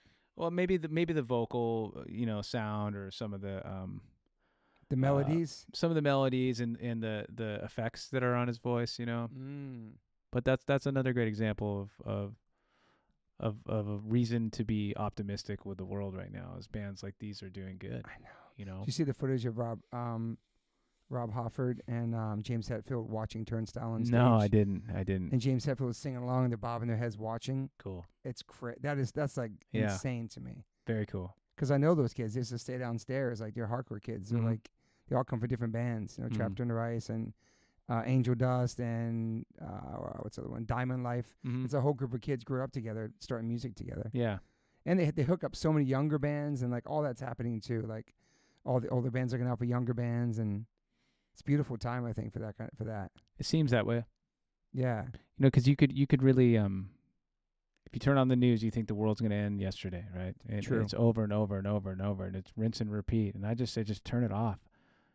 Yeah. And just listen to music, Yeah, you watch the news, you pay attention. No. Yeah. I'm aware of what's going on, but the legacy media lost me years ago. So, no, that's a hard no.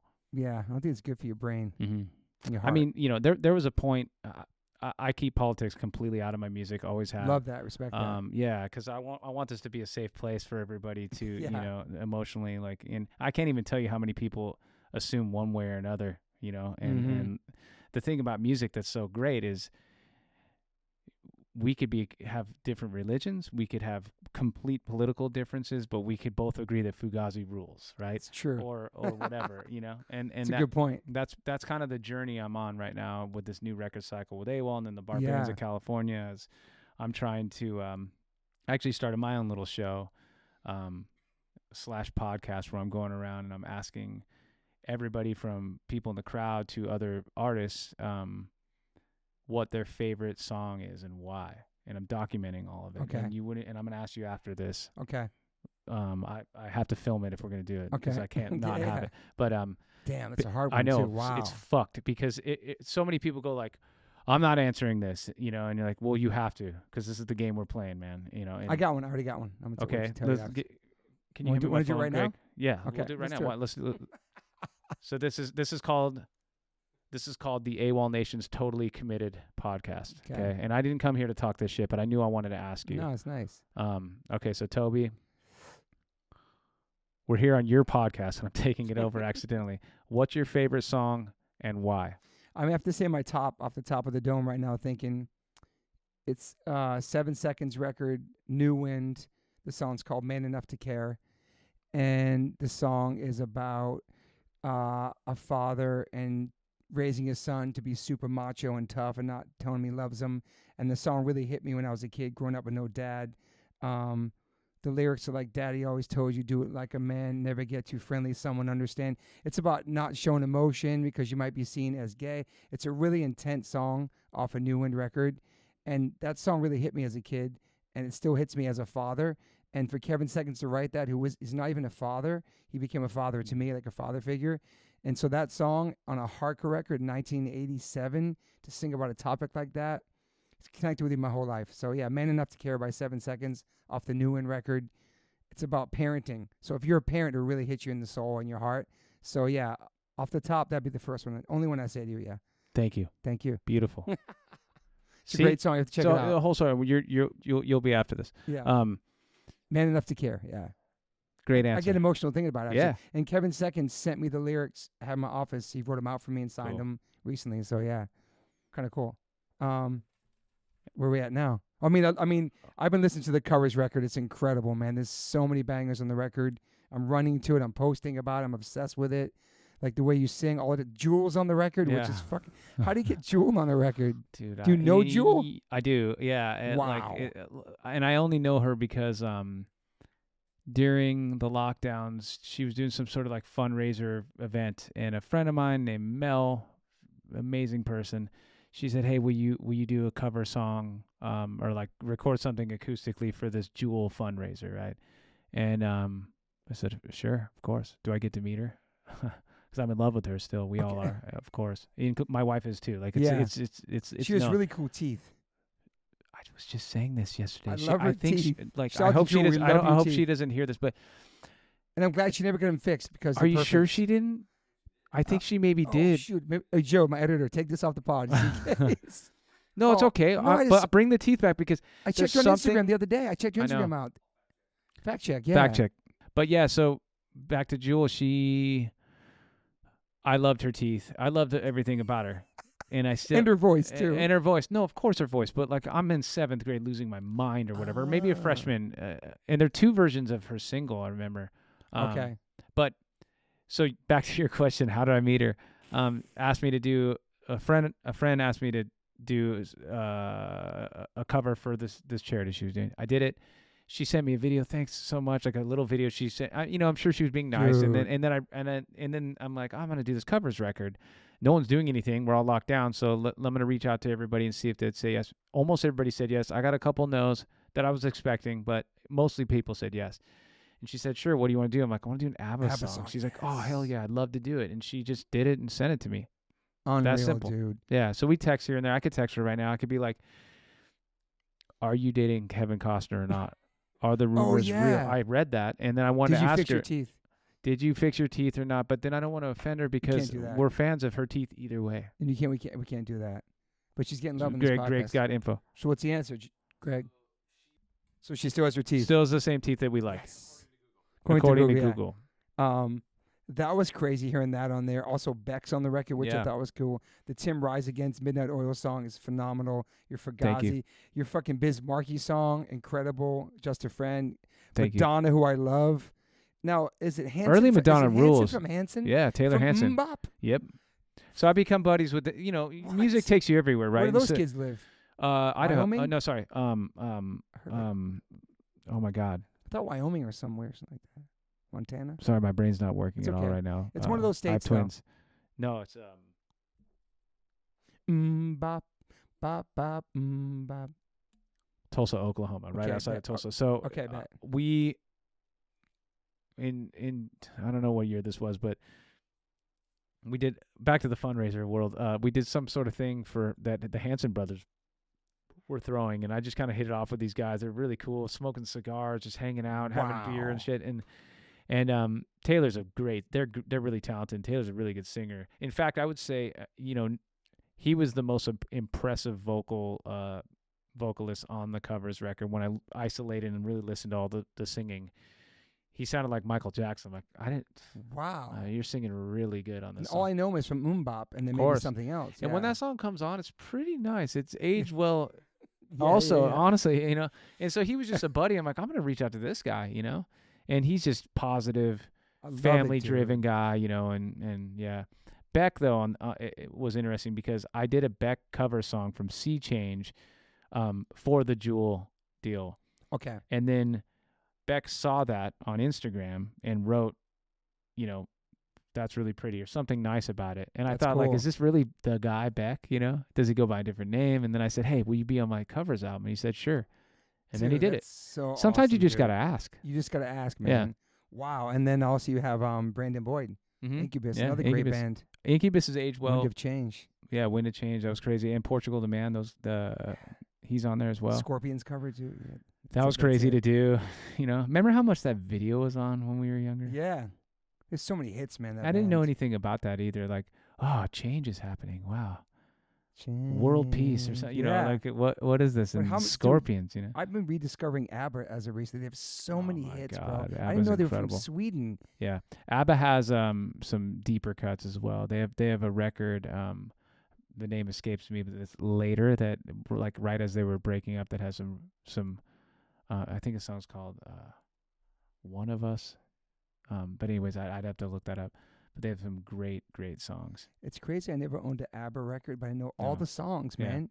Same with that band Heart.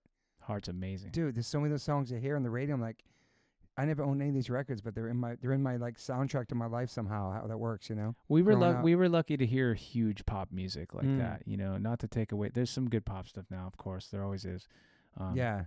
Jeff Lynne, you know, from Electric Light Orchestra, he had this great quote where he said, "Pop's the best." And I'm not saying I agree with this, but the point remains, pop's the best genre because it has everything in it. True. So Yeah. when you hear pop and you're thinking of like whatever that connotation is, it can be a turnoff for people like us. But you know, Turnstile's a pop band now, basically, Yeah. right? Yeah. Like Rage was kind of a very popular band at one point, one of the biggest So bands hard, in the though, world. dude. Of Yeah. course, but you know, not to compare myself, but you know, Sale was played in at pop radio. Yeah. Incubus, as you mentioned, pop Yeah. radio, Beck, pop radio. So like, it doesn't always happen. So I think when people are writing for pop success, that's one thing. Yeah. It's another thing if you Nirvana was a pop band, dude. Yeah. Like it or not, they eventually were a pop band. So if you land in it, maybe it's easier for people like us to enjoy or accept. Yeah. Jewel, She- that was written to be on pop, but yeah. but the teeth. Yeah. So everything's equal now. I'm so happy that they're still there and stuff. Yeah, Because me too. most people get that stuff fixed by now. You know what I mean? She seems like a very like Hollywood like.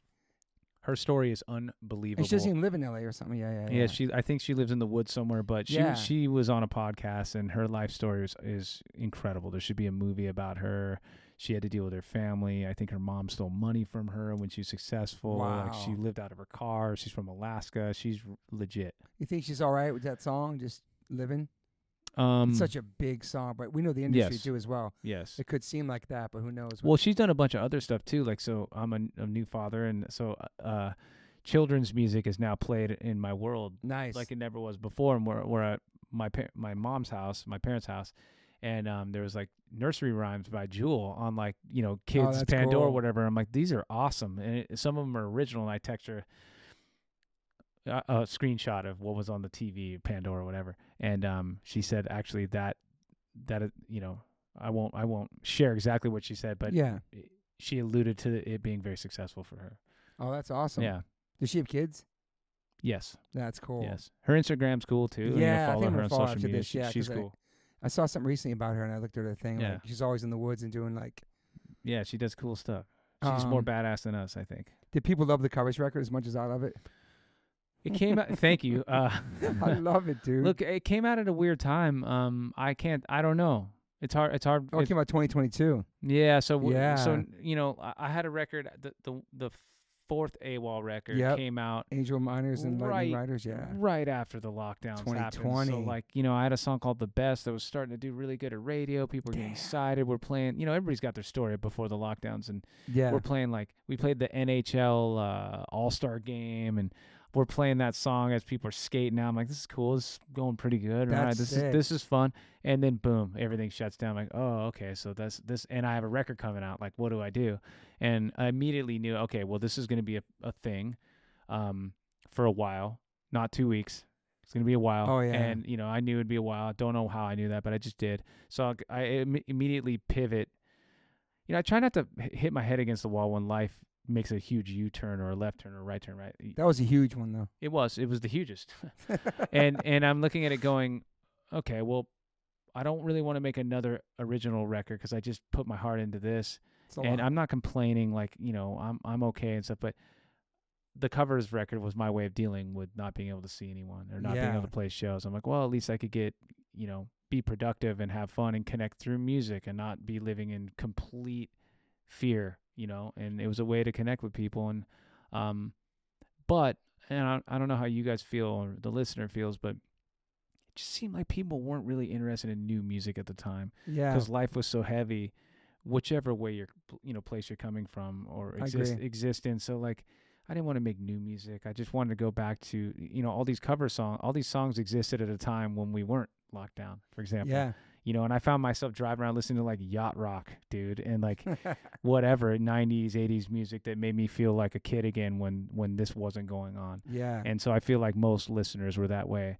And then, and then even in 2022, when we went back out on the road. It still felt a little weird out there. You It know, was people weird. weren't sure. Like, Stuff was getting canceled still. And are we cool? Are we not? Like that one, you know, like the merch guy like tested positive, so the whole thing's like no one knew what to do. No one So knew what's true. going on. So you know, that was kind of a bummer tour. Like I remember just the vibe. some places were sucked. mandated to get in. Just all kinds of stuff. Yeah, it like was all show kinds- me your papers. Like you know, Yeah. a lot of stuff was going on, and so that also felt like people didn't want to hear new music. But it feels better now. To Oh me. yeah, I feel like everything's Meaning like thriving everybody's now. like, oh no, I'm hungry for music. Let's Yeah. go out. Let's live our lives, and that's a good thing too. Yeah, I feel like people were just are excited to go to shows. They're appreciating music so much. And You can see it in people's face. Like I was out there, I'm like half the crowd has a mask on, like they're sweating with a mask. Like you know, I'm like if they're singing along, I don't know It because I was can't weird. see. Yeah, it was a weird time. You know, It was weird. I was like, I hate barricades, but maybe I like to have a barricade at who this knows? show. Who knows? Because we didn't know what to expect. Well, one thing changed First for time me going in my out. life. I used to be like kind of a germaphobe, right? So Okay. I was that guy that like would go on the plane and like wipe everything down. And then it occurred to me, you know, somewhat recently in the last couple of years, like, well, everybody's so paranoid now. Maybe I don't have to be paranoid. I could live a little more free with Yeah. being the freak that brings like my Were you rocking masks when you were sick on airplanes back then? No.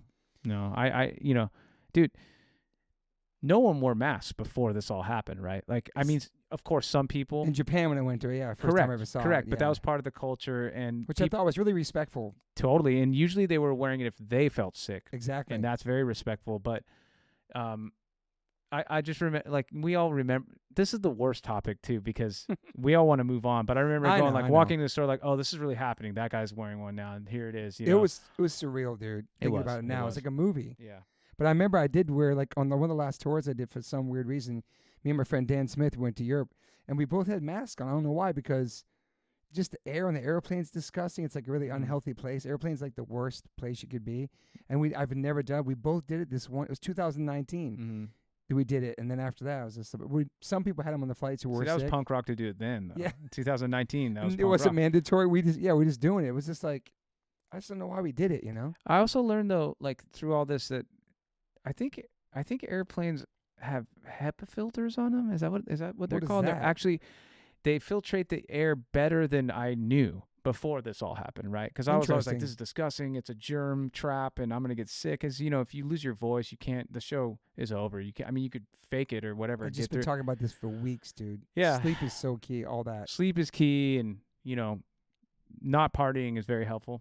Yeah. You know, but yeah, it turns out the air you breathe, and fact check me on this, but the air you breathe on an actual airplane, Greg, fact check us, I think is maybe cleaner than I had thought before. Okay. So maybe that's and good maybe news, it is you know? now coming out of the pandemic as well. Possibly, yeah. Maybe they're really more focused on that. But there were all Also- these like this research, like the arms of a chair on a plane are the most disgusting. It's grosser I heard than the a bathroom and bathrooms shit. are the worst. Also heard the other day, like, you never drink the tea or the coffee or the water on an airplane. Unless you see Mhm. the water come out of the bottle, never have the tea or the coffee because that water comes from a bad place. Mhm. I heard that recently, dude.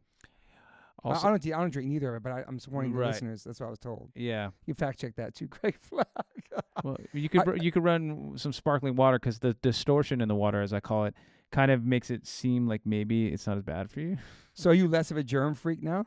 Yeah, I'm Wow. less. Yeah, way less. That's interesting. Because everybody else stepped it up. I know. You know, so like we're gonna cancel each other out if we just are all. You know, it's important to get germs. It's important to get sick is, once in a man. while. You know, and as parents, we know this to be true. Yes. I've never been afraid of a little dirt, you know, here and there. But here's something gross. I used to bite my nails drastically. Okay. And in the beginning of AWOL taking off, I was doing, you know, a lot of meet and greets now for the first time, and I got really, really sick. And I realized, oh, dude, I gotta stop biting my nails.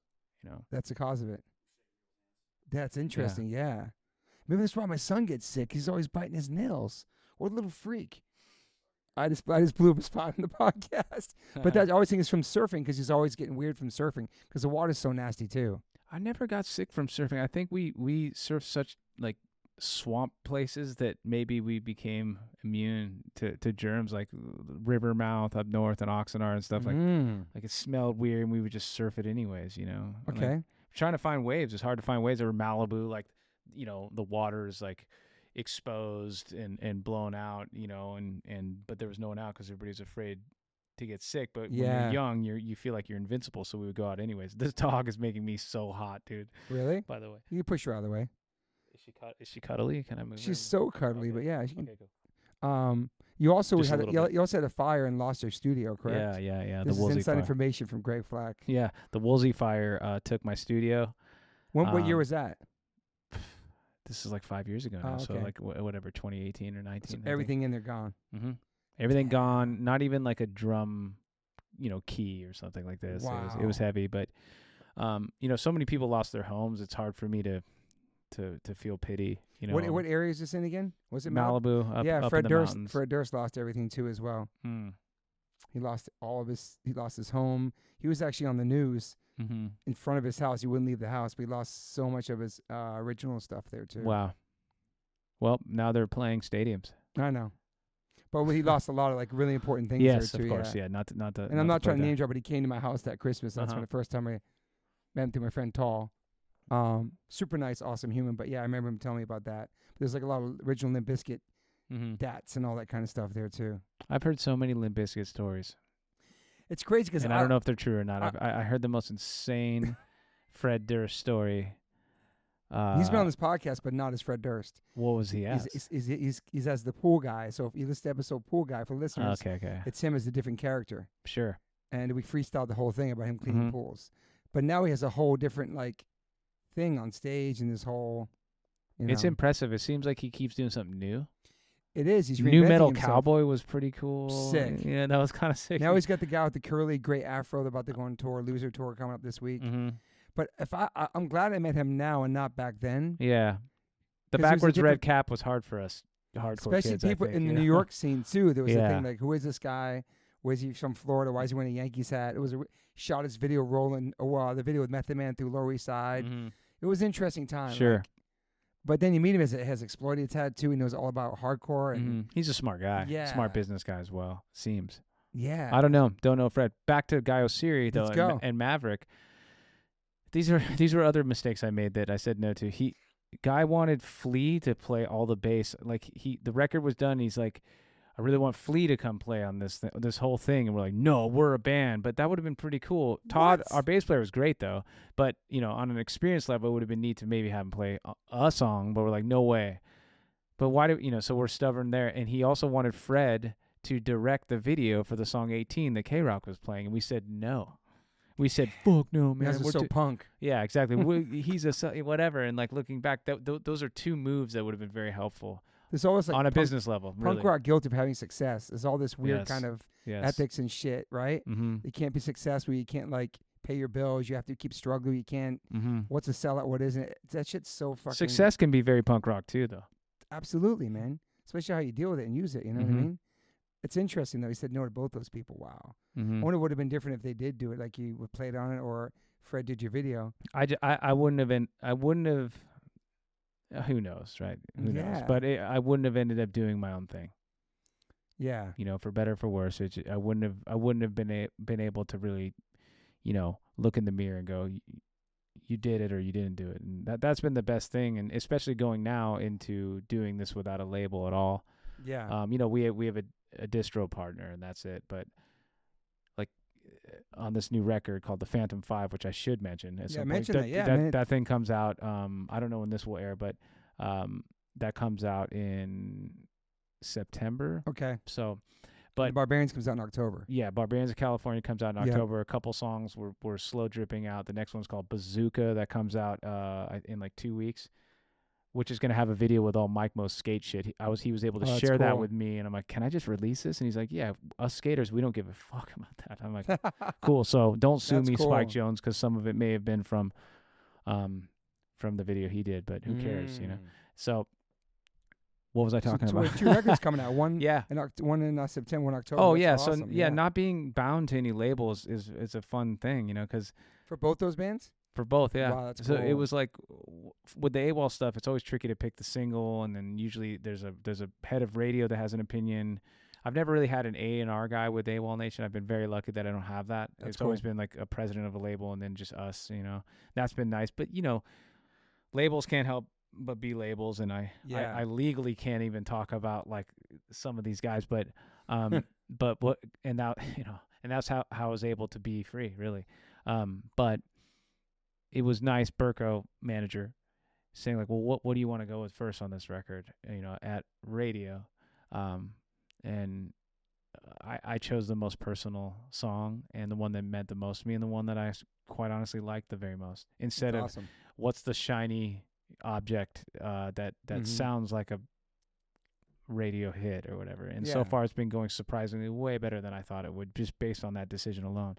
And then if it fails or did fail, I would have been okay with that decision. There's really no pressure, it seems, either. Yeah, and if it doesn't do good, that's fine, Was it hard to get off Island Def Jam and Maverick because they're major labels? We failed so miserably, dude, that no, it was not. Did you get they let you go? Basically, Okay. yeah, something like that. I mean, they own some of the songs I'm we sure. recorded, but I mean, we were just a big tax write-off for them. I love getting those statements from like MCA, like how much money we still owe them, and I love that. Yeah. The back photo of our major label album costs more than the entire FTTW album that was on Epitaph before. Mm-hmm. The photo costs more than the whole album. Everything. But even it's insane. Even in punk rock and the underground independent labels, there's some shenanigans as well. Absolutely, the label that I wanted to be signed to most, and I won't mention the name, you'll know. From these 90s bands, like I've heard just terrible. I know exactly what it is. I've just heard Don't even have to say the such name. Bad stories about those. Bad karma deals. to say the name. Yeah, it is. But like I wanted that logo. I wanted to wear that merch because it was part of to me, like the three most influential bands of the 90s I get it. that I loved, Yeah. Victory Records. Just That's the same as I don't know the guy. I don't know. That's the same as Revelation R. People wanted that too. People wanted the R. I remember Title Fight did a record with them just to have a 7-inch with that. They wanted to have a shirt with an R on it, they told me. Because that's legendary. That's how they grew up in that whole catalog. And then my band Insurgence, we signed to New Age Records. But it Another wasn't the same New Age Records that was legendary. It was a different New Age Records. Okay. And they signed bands like Countervail, really good band, and a bunch of other bands. But it was cool to have that label and that font. Yeah. I love to have an Epitaph E on my shirt. Yeah. So cool. And just being part of that catalog. Yeah. Being like one of the first. Well, yeah, it was a couple East Coast bands signed to that label. We were in the first group. To be clear, First on wave. record, though, I don't have any experience with Victory. I just, I think what I heard was that You just wanted that bulldog. You wanted that logo on your I wore the bulldog Yeah. in high school, Of course. Destroy the Machines came out. I'm like, what? And then Snapcase was huge. Dead Guy. There's so many bands on there. Big Death bands. Cab. Death Cab, that's right. No, wait, sorry. Dead Guy. I said Dead Guy. Dead Guy was on yeah, Victory, yeah, right? Yeah, Dead Guy was like, what a voice. That sounded like John Pettibone to me. I was confused at first. I'm like, this is Undertow? That's Tim, the singer, yeah. Really good band. They're coming back, too, or something I saw recently. Whoa, Yeah, okay. I So, saw yeah, that Dead Guy cover art, too, was like this different kind of pop art where I'm going, what is this? What is this? This is – because there were always those hardcore bands that stood out and kind of said, like, hey, we're going to do some really heavy, good quality stuff, but we don't care about the style. We're going to come in, and Snapcase was like that in a lot of ways. Dead Guy was, and you're kind of going, huh, that's interesting. Or, even when Refuse came with The Shape of Punk to Come on Epitaph, right? Yes. My buddy Darren Doan, legendary director, directed all these bands' videos from Strife to Snapcase. He had an advanced copy of The Shape of Punk to Come, and he goes, hey, you're coming over, and we're going to listen to this right now. Wow. And before he plays it, he's like, nothing will ever be the same again. He plays it. And it was so good that I didn't even understand it at the time. And it didn't do as crazy as it did when they came back too. He talks about it all the time. Like their last show they played was like Chain Reaction or something, and then they went away, and then they came back. Remember the Pickle Patch? Did you ever go there? No. Steve Aoki's joint. Yeah, Steve Aoki had a wow. place in Santa Barbara called the Pickle Patch, and it was just like the size of this room. They played there. Refuse played there. Wow, that's crazy. Yeah, that was one of their last shows, I think. Like in the last 10 shows or something like this. Full circle moment for me. AWOLNATION played Coachella. I don't remember what year, but that's sick. So we played Coachella, which was a thing in itself. Coachella's not what it used to be. Yeah. But this was, Radiohead was the headliner. Which you love. Which I love. Who I love, yeah. Record, and I don't even know if we deserve this, but we played Saturday at like 5 p.m. It was us and Bon Iver. Is that how I say it? I don't know. Anyways, and then Radiohead. So I'm like, oh, wow, this is a moment. Like I'm seeing the Radiohead like mouse ears or bear ears or whatever. I'm like the gear on stage next to us. Chad from Strife was on stage. I remember him going like, we're having a moment. That's like, dude, cool. I can't believe I'm playing in front of 80,000 people or whatever. But it was the first year they did Friday, Saturday, and Sunday, and we played a Saturday, and Refuse played Friday night, and I blew my voice out singing along to them, and then kind of struggled on my own stage. Yeah, true story. Wow. Yeah. Yeah, that was like the big comeback. I think At the Drive-In played as well that year. It was like a really cool sort of reunion deal. Is that like less than 10 years ago or something? I want to say this is like I want to call this 2012, possibly yeah, 2013. Yeah, I remember there's a big comeback. Them playing Coachella. I was like, holy shit. They were so good. They were so tight. It's crazy to break up and like go away. Then that record becomes this like classic record. Yeah, and then it was that song's on The Bear.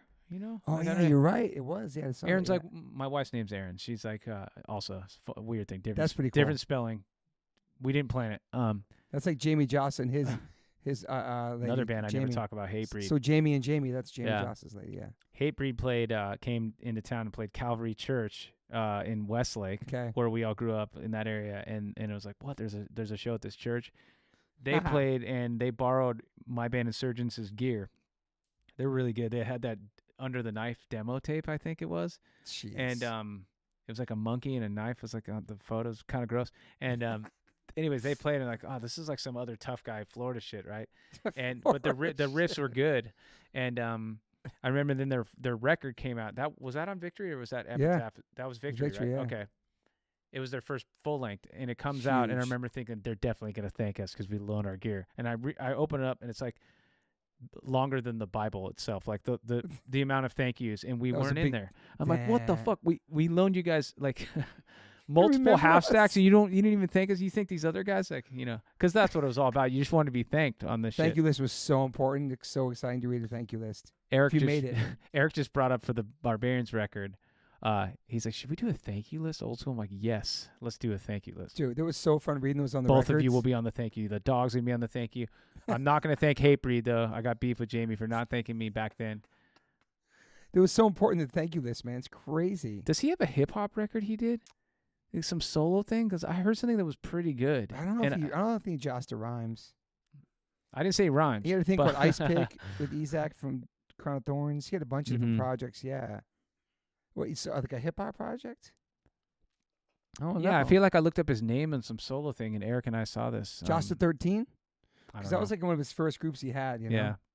But the Barbarians of California, how's that come about? You just kind of missing that genre of music. And after the full journey, and we'll lay into some riffs, with AWOL Live, and we lean heavier than the record is, like most of us do. But so many different fans and old hardcore buddies have been like, hey, do something like that, And then I'm like, I don't have time. I can't do both. Singing both ways would be difficult. Yeah. And, but I always, lean into it a little bit on the record. There's always like one moment on each AWOLNATION record that is clearly from the hardcore scene. Yeah. Or what I drew from it. Yeah, I can't get away from it. But even if I wanted to, it's just there, And so I finally I would go into the studio, and Eric would be, sometimes I'd catch him. Eric is the engineer for all of my music, okay? Really good engineer, just smart music guy overall. His band opened up for Fugazi back in the day as well. Wow. Eric had a ponytail this night, and he said it was a big mistake. Didn't eat. But anyways, that's a whole other story you could talk to him about. Ponytail opening up for Fugazi. That's a band, by the way. We should start a that is side a band. Sick name. It is, or at least an album. Ponytail is a great name. Also, Ponytail opening for Fugazi is a great. We met a guy named Tony, and he had a ponytail, and we called him Tony Pale. But that. Anyway, so what was Tony was a good band. That's a great band. Great band. New Edition was great. Bobby Brown. Let's go. If it isn't love, dude, I got in. I was like a dancer. Why do we stay on my mind? Yes. Come on, bro. I danced. I wore steel toe shoes in 7th grade. Raiders turtleneck, gold chain outside of it. Hard. And mullet. Pittsburgh Pirates hat and hammer pants to a 7th grade dance, and I danced. Break danced? Not break dance, just like simple stuff like the Running Man, the drop in, whatever. And I wasn't that good. But that was before. I didn't know what I was doing. Starter jacket, obviously. Hard. Starter jackets. I still have a couple of them. Remember the Michigan Wolverine starter jacket? That was a good jacket. Was it? Yeah, with the hoodie. Anyways, little B-boy growing up. I like that. Yeah. Yeah, it was my brother's fault. It's okay. My brother was part Hawaiian. He brought Still this rocking whole the gold chain too, which is Yeah. sick. Thanks. I see you. Thanks. Matches the gold teeth that I have that I replaced like bad teeth with. Nice. And I'm always thinking like if I kind of want to replace all of my teeth. I know, it's fun. Oh, so you have the whole bottom dip? I have everything, yeah. Mm. You have a bunch in the back? That looks really good. Thank you. That looks really good. My wife's like, don't do it. I'm like, I think I may. It's really good for your teeth. Good for your immune system. Well, gold's good for you. Yeah, man. You have a couple in the back? Yeah. I got. Your wife doesn't like it? Oh, yeah, nice. Here. Oh, yeah. But my bottom teeth are getting like kind of gnarly. Just go for it. Just still love you, man. Don't matter. Yeah. So Barbarians of California. Yeah, let's go. What was the point? Oh, yeah. So I kept walking in. He's an engineer, and sometimes I'd catch him like working on something. I'd hear like a stoner riff. Sounded like Fu Manchu or something like this, right? Or like the Bronx or whatever, not that they're stoner rock, but just something really heavy and good. Yeah. Good quality tones, mid-range, low end. And he'd always stop it, and I'd say like, yo, what is that? And he's like, nothing. Don't worry about it. Okay. A couple weeks later, hear it again. Over the last, I don't know, 5 years or something, I'd always catch him working on something, and I bullied him into playing it for me finally, and it was what is now this project. Okay. So he had all these just great riffs, and I think he was just searching. He started it at a time where he was struggling to find great hardcore, good metal, and he wanted to create it on his own. And so he had plans to have different guys sing on it, and that's cool. I said, fuck that, I'm gonna do this with you, and so that's what we're doing now. And Dopamine Prophecy is the first single that's out now? Yeah, that came out, and weirdly, like Liquid Metal started playing this song. That's cool. Like, I'm on what was cute about that is it felt like cute. was like I was more stoked to hear that on the radio than the AWOL stuff. Okay. It's really amazing to hear that. And then they stopped playing it because no one requested it. I think So we're back. Listeners, you should go request that. Yeah, we're back in the underground, like where we belong. And then you got Tim on there from Rise. You have Rick from Stripe, Dallas Snapcase. That's cool, man. Yeah. I asked Matt Pinfield, who I saw was on here. Yeah. I asked him to sing on it. He said yes, and we just couldn't connect. He's awesome, dude. He's amazing. I just couldn't like get him to come out. He's super busy. Yeah. He's busy. All over the place, man. What an incredible human, dude. I met him in Hometown Hero, and he knew the guy who produced that record. I'm sure he knew everything about your record. Exactly. And he's a special guy. He really is. They don't make him like that anymore, He's like the human. If there was one human that was music, everything encyclopedia, that's him. And every genre. I learned about so much music from his show on MTV as a kid. I'm man. Like, this is so cool. After we did the podcast, he goes, "Oh, I forgot to talk about my wife, my mom being friends with Suge Knight." And then like he texted me a photo of Suge Knight, his mom hanging out. I'm like, of course. I'm like, what, dude? Like, what? Yeah. And he knew Tupac, and knew like he went to shows in the '70s. He's seen every group, dude. Mm-hmm. But he's never really played in a band. Never played instruments. It's interesting. Well, he did a Motorhead. He did a Motorhead cover during the lockdown world, and okay, that makes sense. It was really good. And so Eric's like, "Hey, I wonder if we can get Matt." And I text him like, "I got this thing. Will you sing it?" He's like, "Sure," but we just haven't. That's not to say we won't, but we haven't just had. It's gonna happen. I hope so. So yeah, Barbarians, and your first show is coming up. Yeah, October 19th at the Troubadour. It may be the only show we ever do. This is just You're gonna practice a bunch and get ready. Yeah, I fucking hope so. We were going to, but yeah, we're not gonna. We better be okay at the very least, right? Yeah, it's gonna be nice to play I haven't that. done a full show of screaming though. That's what I'm saying. In years. You do vocal warm ups usually on tour? No, I don't. Really? I did when I was younger, and then at a certain point I stopped doing it. Why? Because I was having better results. Like I don't. It's always an annoying thing to find time to do it to me, but I probably will have to for that. And if I get to a point where my voice is feeling kind of sketchy, yeah, I'll do something. Yeah. How many shows you have? You have an AWOL Nation tour coming up with 311. 311 and Neon Trees. Yeah. How many shows is that? I don't remember the number of shows, but it's something like 6 weeks. Fuck. They probably get a lot of days off, though, I bet. It's like, you know what? This one's pretty mellow. I don't like days off very much because if I'm going to be away from my family, I want to go, I don't. Yeah, we're just talking about that. Yeah. I don't, it's nice to rest and all this stuff, but I'm like, But when you're on a day off, you're like, I could be home with my family right now. Yeah, I should be playing a show. So but I think it's like, you know, there's some three in a row, Yeah. one off. You know, there's only 2 days off one time. And I can see a homeboy want to like rest his voice for probably, sure. yeah, for Canada. But it's all about 311, man. Back to Turnstile and all this. So like, do people I think like 311. do people think Turnstile sounds like 311? Well, like, they're friends with him, and he was on their record, and he's at their shows all the time. Okay. And I every didn't LA show, I've realize it. seen him there. Okay. Yeah. They're homies, and Yeah. they love that band. That's a handsome fellow. But the cool thing is, like, it's okay to like that band and talk about it. Back in the day, you couldn't say that. I mean, And that's we covered Madonna back in the day. People freaked out, but I always loved Madonna. I always loved hip hop. So it's like, I didn't give a fuck. But other bands are like, that's not punk. exactly. So that's the world we're living in now, where I think everything's on the table. That's what I'm saying. That's what And I that's love a good about thing. it. Like 311 is aged really good. Incubus is aged Yeah. really good. Limp Bizkit is like, you can Killing it, bro. even if you had beef with or like problems with Fred, which we all did. And I can say that he's my friend. I can exactly. say, But I was worried about it of back course, then. and he knows that. He knows that. We were New York Yankee hat gatekeepers back then, I guess. That's a tough one. As I'm saying, though, like. But did you go backwards or front? No, You know, see, there you go. frontwards. Yeah, always front. I always go front. I went backwards with the hat recently, and my wife's like, well, I don't know about that. You know, I don't know if it's me. I love that I have a Tom big DeLonge head. is bringing back fitteds, and he's rocking fit back. The flat bill fitted San Diego ones is rocking front and backwards, like bringing it back. Nobody rocks fitteds no more. No. Your head can't breathe with it. I have a Raiders fitted, but it's a special kind of hat. The thing about Biscuit though and Fred is I love this combo. they always had Wes, and Wes was always future thinking. Like even when I'm like, He's what is this sick. shit? Like this guy's voice, and then Bro. and then he comes out in some of these riffs and his outfits, and he was like the Johnny Greenwood of nu metal. That's the Radiohead guitar player for anyone. No, you who love needs- it. who Scott needs to know loves Radiohead. Yeah, Yeah, that's in my notes. You like the OK record, right? Yeah. I did. It's just funny. And you though. love Nirvana, MTV Unplugged. Yeah, that was That's big one of for your me. favorite. Yeah, that was And you big love for me. Killing in the Name of. I did. And you thought it was the Yeah. Beastie Boys when you first heard it. I did, yeah. It was on K-Rock as well.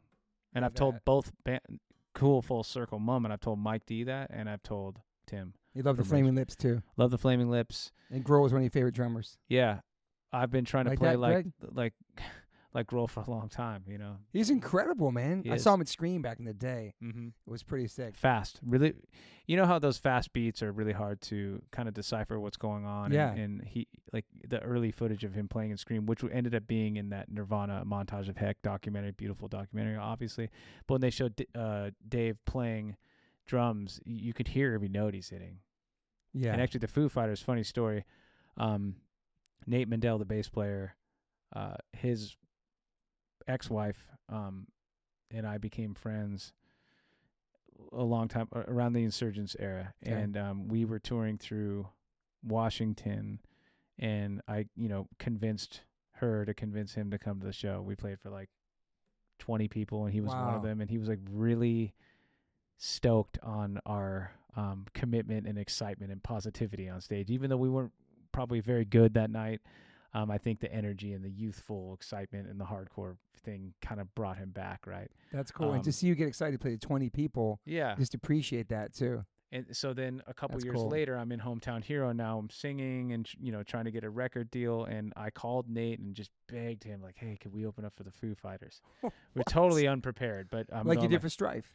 Yes, you got to try. Sometimes you Yeah, got to I ask, liked it. And so I'm asking him, and he's like, "Oh, it's not really my decision, and we'll see what happens." And then I get the call, like 2 months later, Damn, "Hey, dude. we had to cancel a show in Chicago, so we're redoing the show, and we'd like you guys to come open." I'm like, I'm in the Beatles all of a sudden, right? Dude. Like this is my moment. I've made it. And so we fly to Chicago, and we play. Big spot. It was like I forgot the name of the venue. It was a theater, huge to me. Yeah, the Vic Theater. I don't remember. That's It was one like of the big ones, the Vic Theater. I want to say like anywhere from 1,800 to 3,000 That's people. it. Yeah, the Vic. very steep from the stage, like Yeah, steep yeah. looking up, and Open up with somebody there, yeah. yeah, and now I'm meeting one of my heroes. I hadn't met Dave yet. I've been around him, but I haven't met him yet. And I go up to him and I go full circle to what you just said. I go, "So do you do vocal warm ups, Dave?" And he's looking at me like, "Fuck this kid." Obviously, he was nice, Yeah. but I know what he's thinking, and it was like catering, and then like I don't know how it goes, but it's all their stuff. But I think I can have some of this tea or whatever their Snapple or whatever, Remember in all of our bands too, like it was cool to get a sound check. Now you're a professional. Oh my God, I got a sound check, and I have a backstage all of a sudden. Then you have a rider. And then you have a rider. Then It you took a long time to have a rider, but at this show there was seriously a rider. How about when you get your own bunk after a fucking van, bro? Getting in a bus was a mind-blowing thing. Game I changer. still walk into our bus on tour and go, I can't believe this luxury. That goes away fast, and then I hate it immediately, obviously, you know. But it's incredible. I love sleeping on the bus, dude. I remember doing Warped Tour not on a bus. Same. My band Hometown Hero, we were like still not signed, figuring out our sound, and we weren't even on Warped Tour actually. What's the guy? Kevin Lyman, is that his name? Kevin Lyman, yeah. Yeah, so Lyman, like, he was great to us. Our old drummer Ray Blanco played drums in Countervail as well. Excuse me. I remember going, like, he was on tour helping out Snapcase and Good Riddance. They were sharing a bus, and Ray was like doing stuff with them, and I'm like, get us on there, man. Let's just go. And he claims, I love it, man. He claims that Lyman said we could go play the Tiki Tent stage, which is the small stage of the whole thing, right? You know. Yeah. And so we drive we play the Whiskey, and then we leave that night. We had we just wanted to be on the road and say we're doing something. Like, our mentality was, just go do it. Yeah. Just go play. Who cares? And then eventually, if it's good enough, people will come. You know. I love it. Costner. If you build it, they will come. Jewel, Teeth. So that's what you had to do, though. You have to do this. Exactly. Yeah. I don't know what people do anymore, but we had to do that. Yeah. You know, and I'm grateful for it. So we drive from the Whiskey all the way to Hershey, Pennsylvania. Damn. In a converted airport shuttle. You know the kind, right? Yeah. And this thing was kind of cool. It was like kind of luxurious for what, you know, we found the thing for. It's like an OG Sprinter $3,000. van. Yes, exactly. Get all the way there. We show up, we're ready. We made it. We're on Warped Tour, right? And Lyman's like, "You're not on this tour."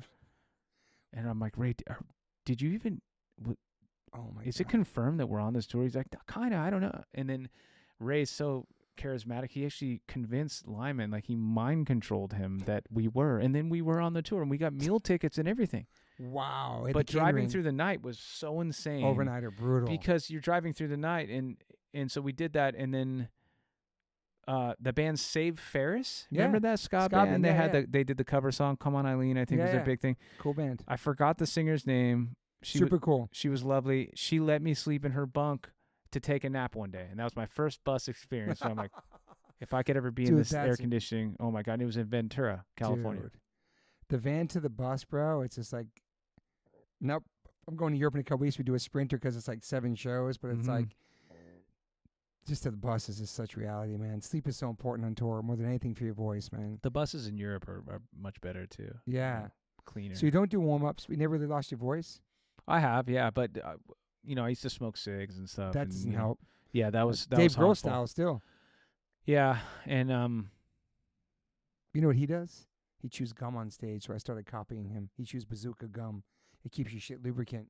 Dave Grohl does. Bazooka gum would do that. It would have like a froth in your throat. That's what he does. I met this gentleman that was a Hindu gentleman, I believe, and he said to me, I was chewing gum. He's like, "Why are you chewing gum?"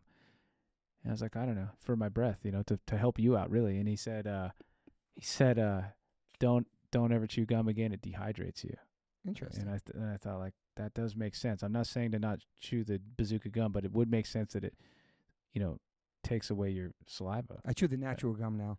Yeah, bazooka's kind of gnarly, but you get the little comics in there. It's a fun taste. But I chew the gum that's like Remember Fruit Stripe gum? Yeah, sick. Can you pull that drawer open right there, Greg? Like you get 3 chews of the best flavor of all time. It's gone. I chew this other gum. Is there a packed thing of gum in there? Yeah, that's it. Yeah, I chew this natural that stuff. gum. Yeah, I've seen that stuff. I'm on these toothpicks that are helpful Pure for gum. breath. Yeah, Let's cruise that. You know who cruises that? Lars Ulrich. Oh, Lars. Lars. One of the greatest moments in cinematic history was Some Kind of Monster when he plays this shit for his dad. Oh, his dad was like, rest in peace to his pops who just passed away. Oh, he did. I did not know that. His dad was so legendary, man. Yeah. That was the best part of the show. Like, we watched that movie almost on every tour because it's like Spinal Tap. And Spinal Tap is real, by the way. Like, that's the real deal. It is that funny. Yeah. You know? You a big Metallica fan? Yeah. Same. Did I take you to Metallica? Yeah, I went to Metallica too last year. I sent them Metallica. Yeah, I got Metallica. Yeah. All these European festivals are very, very open, and America's following suit, I think, in a lot of ways with some of their festivals, more open to genre blending and whatnot. But yeah. But we've, you know, AWOL has played we played in Germany, and Austria with Slayer and Metallica. Like Wow. not directly under them. Same festival. Yeah, same festival, that's same cool. stage and stuff, and that's so cool. It's And so getting to surreal, see- dude. I know, and we played Voodoo Fest in New Orleans with Metallica That's cool. as well, and James was on side stage during one of our songs, and Dude. I thought I was like the coolest person That's in the world. incredible, man. We kind of talked for a little bit after, but Wow. I was saw probably- Robert Smith on the side of the stage watching Wow. Deftones. and he's on the Crosses record. Oh, yeah. Yeah. We played a show once with King Diamond and Wu-Tang Clan Whoa.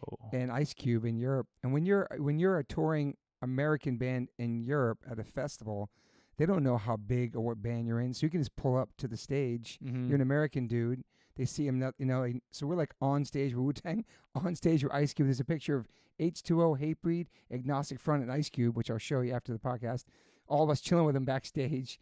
And, like, you can just roll up to these backstage and just hang out because you're another American band. I could be in fucking, I don't know, some big-ass band they don't know. Mm-hmm. But you're all there together. It's kind of cool. Everybody's kind of equal. Very cool. But to play that diverse, and we saw, like, King Diamond pull up on a motorcycle and shit. It was crazy. Motorcycle showing Yeah. up backstage is huge. But I do love the diverse bills they have in Europe. And it Mhm. sounds like it's happening more here in the U.S., too. yeah, they're definitely, all of those heavier rock festivals / metal festivals, like What's the one up north that keeps happening that's in huge? Sacramento, Yeah. Larger Than Life, maybe Something, like yeah. this. It's everybody. Rancid's on there with Metallica. Mhm. It's like Yeah, so many bands. we did that early on with Limp Bizkit and Weezer and Wow. like Social Distortion, and this was before Bizkit's big comeback. So they were playing like midday, just slugging it. Yeah, louder than something it is. Louder Than Life, is that not? I don't know. I just texted Fred yesterday. They dropped a new video and it's like all animated and all cartoony. It's like a new cartoon video of all of them, and they're all in different characters. Like they're all skinny, they're ripped, they're like Hawaii Five-0. They're all different characters. It's an interesting video for like one of their songs. Dropped it randomly, They had a new song called Dad Vibes, right? Or Yeah. something? And I thought it was and that pretty- became pretty like a good. viral kind of dance. Yeah, that was kind of a nice song. It's so I crazy couldn't believe talking it. about Limp Bizkit in 2024. That's survival. It is, dude. Sometimes you just last, I remember Yeah. like earlier, like around 2013, we're starting to play like higher up on the festival circuit, and Weezer was. I love Weezer, huge Yeah. fan, and like they were always playing, and they have great songs, but I remember my drummer Isaac saying like, dude, sometimes you just survive, just stick around, and good things can happen, Yeah, I guess stick it out. I wonder what the key is to that longevity. I guess it's just not take anything personal. There's gonna be waves. not giving up, you're not quitting either, Yeah. and not believing in yourself. There's believing in yourself. There's also people have like a false reality too of like where they're at in their career too. Mm-hmm. You know what I mean? Like how long you should stay around for. That's why. Do you know what I mean? Yeah, I do. I agree, and that's why I walked into this this new AWOLNATION Yeah. record called The Phantom 5. I approach it as if it may be the last one, Okay. because now I have control of the final goodbye, rather than not knowing. You Yeah, know? it's and nice. I don't know. I haven't decided yet if I'm gonna go through with it being the last one or not, but I'd be okay if it was. Yeah, I mean, you're about to go on tour for 6 weeks. Are you excited for that? Is it getting anxiety to think about traveling or leaving, or? Full panic attacks when I think about missing the family and stuff, but Yeah. I'll see them. We'll figure out a way to bounce that around, so I don't go too long. There's ways to work that out, but They're super young too, which is a good time. We talked about to go on tour. yeah. But I'm focused, on connecting with people, because we're in this insane cycle of it seems like the powers that be really want to divide us, and I'd rather do the opposite. And the only way I know how to do that is with music 100%. and talking to people about their favorite songs. So this little show I'm trying to do is Yeah. like it's so funny how controversial it is. It'll be like, my guitar player now, Mark, he also played with Beck. Okay. It all started when I asked him, my buddy Darren's idea, but we're backstage. We're about to play this festival in Dallas. We're kind of bored, how it can be. And I go, all right, everybody. And I just turn the camera on and I go, what's your favorite song and why? And Mark wouldn't answer. He's like, I'm not answering that. I'm like, why? Like, and then we start arguing about it. Damn. And because your answer, like, you knew the song because you just followed your heart, but you left some shit behind. Yeah. Right. And that's hard to do. So like, I pick 100%. I pick my song, but I'm leaving behind like hundreds of songs I love, and it breaks you. It's like, well, who's your favorite kid or whatever? Minor Threat Straight Edge, just so many. Think about it now. Exactly. Yeah. Wouldn't be mad at that choice either. But like, so Yeah. what are you gonna do with it? And Mark's like, oh, I don't know, and so we just ganged up on him. And then if that was fun too. And so then, like I could get to know someone quickly based on their answer. Like I learned something about your parenting with your answer. Yeah. And so back to your question about going on tour, I'm kind of focusing on that to, get through the monotony of being away from home. So I'll stay focused and connected with people rather than just waiting to play my set each night, which is great. And I'm grateful for the opportunity to play for people, but, and that'll be its own thing, but I've done that for a while now. So I want to try a new route and connect with people in a different way. Yeah. I love how like during the pandemic, they kept naming all the things that were essential, but they never named music. I was just like, is this ever going to come back? I know. Because it's so essential to human beings. It's Yeah. everything. I know. It heals. I know. And how many of us did those horrible like live streams? I Like, did I did the Wiltern. We played the Wiltern. Oh wow! And like the empty like, venue ones. Yeah, and I show up and they're like, "What?" Wow. Like, do you have your proof of negative tests? And I'm just thinking like, everybody no one's near each other. Everybody has thousands of masks on their face basically, and I'm going like, what if I say I'm positive right now? I So is this know. whole thing canceled? Yeah. Yeah. And anyways, we got through that. And Was it that just awkward playing an empty? Hell yes, it was. It was one of the worst experiences because I was grateful to have the opportunity. I'm going, okay, this is cool. So and so in Brazil can watch us right now. That's awesome. Super cool. And another positive take on technology today. Awesome. We learned a lot about how to communicate, Zoom interviews, all this stuff. Absolutely. That's great. We're connecting. I did feel connected with that stuff. And when I texted you the other day, I'm like, is this shit in person? You're like, yes. I was stoked because this is better. This, but I'm grateful to talk to people that I couldn't otherwise. Absolutely, yeah. So you go on stage and you're like walking around acting like, all right, this is a crowd, like, but there's no one there, and there's just guys with masks, and like you can't see their face, and it was very like Big Brother, very 1984, like this. It felt so weird. Like a movie, man. And I remember driving home like, and downtown was gnarly at the time. Like I remember driving home thinking like, what a dark time. Yeah. Some of those I see Newfound Glory did one where it was a drive-in and they beeped their horns to clap. Yeah. That was a crazy one too. And like me and my wife doing a drive-in to go see True Romance and stuff, and just it was like I'm so glad it's over. That being said, but music is essential. Yes, and it's back. Is the back. Good news. And the only thing that I feel like was a missed opportunity with the lockdowns and the drive-through concerts is no one that I'm aware of created a car mosh pit. That would have been pretty cool. Oh yeah. A motorcycle staged after, How about the people in the bubbles that were bouncing around? Oh my I don't know if that God. was real. That was a crazy moment. What blew my mind is how quickly people were just into it.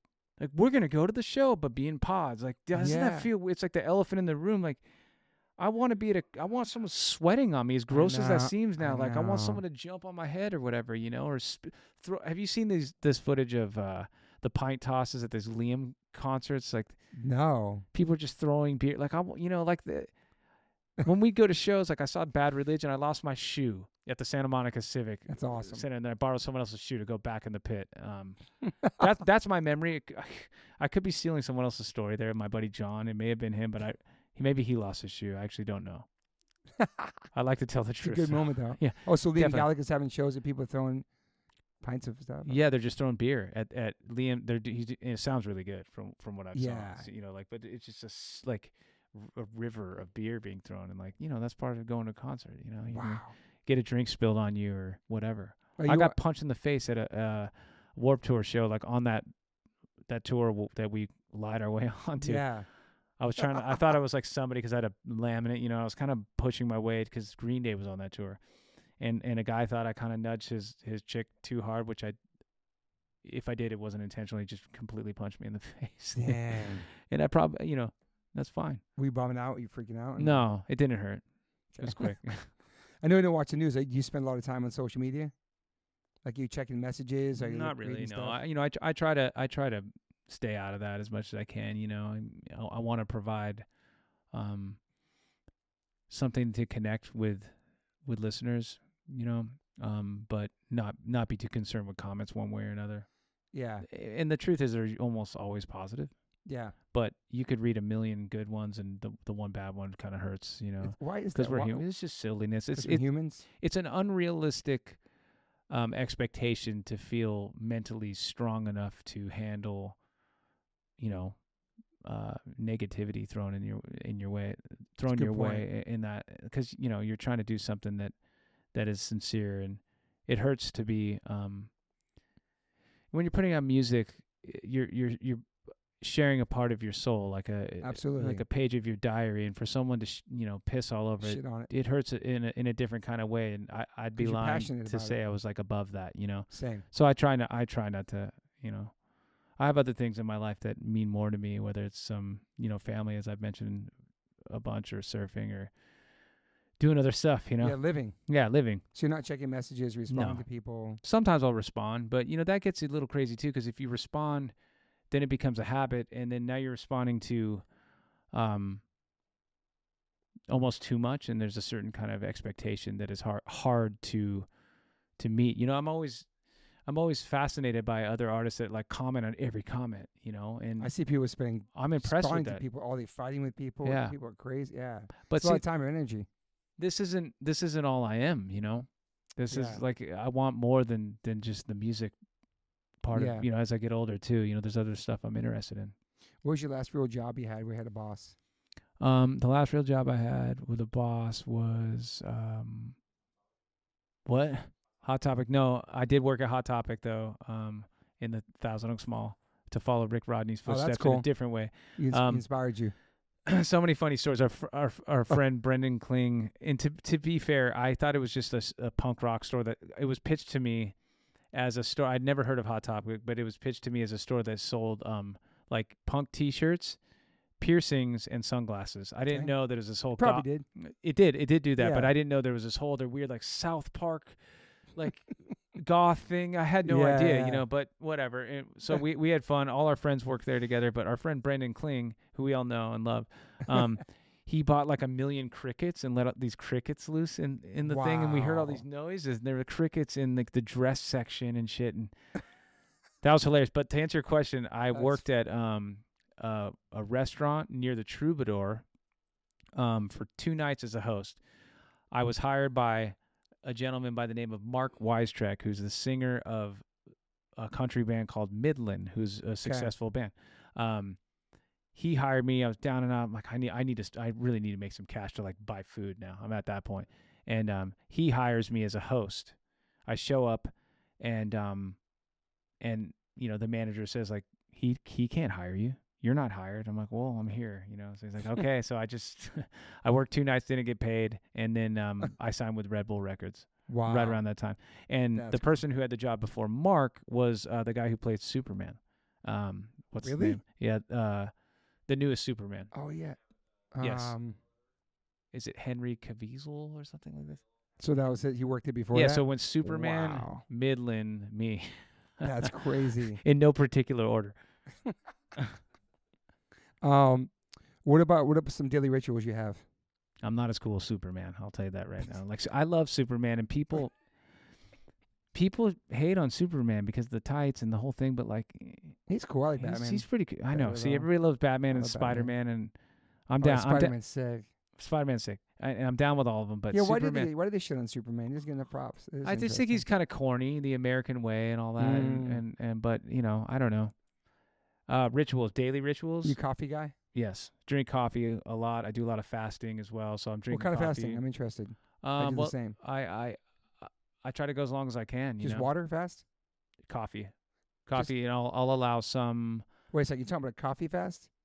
I'm talking about I will allow coffee within my eating fasting. So meaning I black won't. coffee. Yes, Okay. black coffee. I've read different things about allowing a little bit of ghee butter. It keeps you in your fast technically and stuff, but I'm not so sure. So I just recently went to just black coffee, almost until like 2. The earliest I'll eat it will be 2 in the afternoon. And So the latest I'll intermittent fasting kind Yeah, of. intermittent fasting. Same. I love it. Sometimes I'll go all the way to like 4 or 5 p.m. and my wife's like, "You need to eat." I'm like, "You don't understand. I'm feeling great."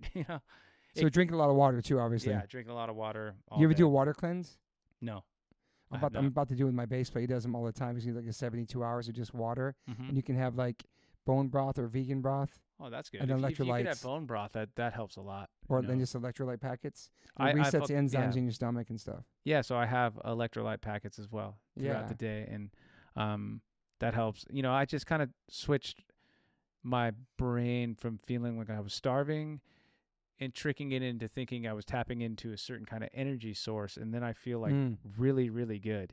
And the longer I go, there's always that weird phase where it's kind of a struggle for a minute, maybe an hour. I'm like, man, I am kind of hungry. And then it kicks into this other drive of energy, like another gear, and I'm more focused and I can do like other stuff with music. And it's kind of a cool thing. That's cool. It's not forever probably, but and it annoys my wife.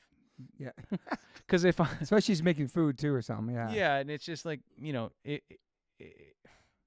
marriage, like has some ups and downs, right? And so like if it's in a down point and she's like, oh, you need to eat, I'm like, no, that's not it. I'm just. How many years you been married for? Right around 10 now. Nice. Yeah. How'd you meet your lady? She was an assistant wardrobe stylist on a music video I did with my buddy Cameron, who's in that band Midland. Okay. Now, but he wasn't in that band yet. They were just starting out. And Cameron was who I lived with when I was really down and out when I got that job. And, we were just barely getting by. But we had a lot of ideas and it was fun. It was like, he wanted to be a director and I wanted to make music. And Cam did the first three, not the very first AWOL video, but the next three after that, and then went on to do videos for Bruno Mars. Oh, wow. Like Britney Spears. So it kind of blew up as a director. That's cool. I think he won an award. Makes sense. People make awards. Yeah, for sure. I was asked especially Bruno Mars. Yeah. I was asked recently if I could change, it was like a British podcast I did, and I was asked if I could change anything in the music industry, what would it be? And I thought that was a pretty cool question. I'd love to know what you think. In the music industry? Yeah, if you could change one thing about the music industry. I'll let you know my answer while you're thinking about it. I mean, I would it's just like owning your masters, man. Yeah. I have these contracts. But some people can own their masters. I'm looking into it now because my record's so old, came out in 1996. Mm-hmm. And my wife's going through the contracts now about what kind of rights we have. Even the major label one from 2001, too. Mm-hmm. Yeah. Just like getting that back and owning it and putting out, because we've tried to put out vinyl a couple of times with a major label, and it's just so hard to get in touch with the original people who signed you. Yeah. Everybody's gone. Yeah. People are gone 2 weeks after you sign to a major. That's always rotating. People work there. I would say, yeah, owning the rights to your music, man. And also the publishing stuff, because we own the publishing for the first record, but when we signed to Epitaph, Brett Gurewitz had his own publishing company. And so he all the bands would just sign their publishing with the album. So both our Epitaph records, we got publishing deals from Brett Gurewitz. He had his own stuff. I don't know, I think just own the records, man. I really love to own my records. I'm trying to own the first one. You can. Yeah. It's just going to be annoying. I don't know anything, but your wife sounds like she's on it, right? Yeah, we found the contract. Yeah. It'd be nice to own that and then do what I wanted with it and put it out. And put different vinyls out and control it. I'm sorry you're fighting that fight, but it sounds like there's possibly light at the end of the tunnel. Yeah. And you could, to anyone starting a band, like just keep your masters, right? And work really hard and try to do this stuff. Like that's the one thing I've noticed with this release so far is I've yet to run into a wall where there's something that isn't happening that a major label could do for me. Exactly. If we were to have, all the suits in right now and say, what's the secret? I don't think anyone knows anymore. And that's so different. That's a good thing. Yeah, it's so different now. I mean, I feel like major labels are dinosaurs. They've been dinosaurs for a long time. Yeah. It's crazy that Lars kind of called it on like the downloading stuff. Yes. And people flipped on him. Yeah. The Napster stuff. And how everything changed. Lars is amazing. People hated on him so much. People hate on his drumming too, but like that Black album taught me everything. I love that. That's my some favorite, of the drumming record. Some of the wow. Me too. Because I didn't get into him until lying, then. Yeah, I was too close-minded to listen to. It was too metal for me. I understand. So the Black album was my first, and then I went back and checked out all the older records. Yeah. So that was my first. Ride the Lightning's amazing. Masters amazing. Yeah. And Justice for All it was huge for me. But the Black album's incredible. Nothing Else Matters is a beautiful song. Amazing song. Unforgiven is amazing. In fact, what's your favorite song of all time? Eric picked, I forget if it was Nothing Else Matters or Unforgiven. The other thing about both those are great. Asking people is a lot of the time the answer isn't necessarily cool, which is fun. Or you want to hear it. Yeah. A girlfriend of mine picked Mbop, by the way. Okay. And the reason she did is because of what it meant to her. Like she's in 7th grade and all this stuff happened and she met them, lost her mind, and it inspired her, It's the memories. Yeah. Wow. Yeah, Metallica, also the song One was so beautiful in that video.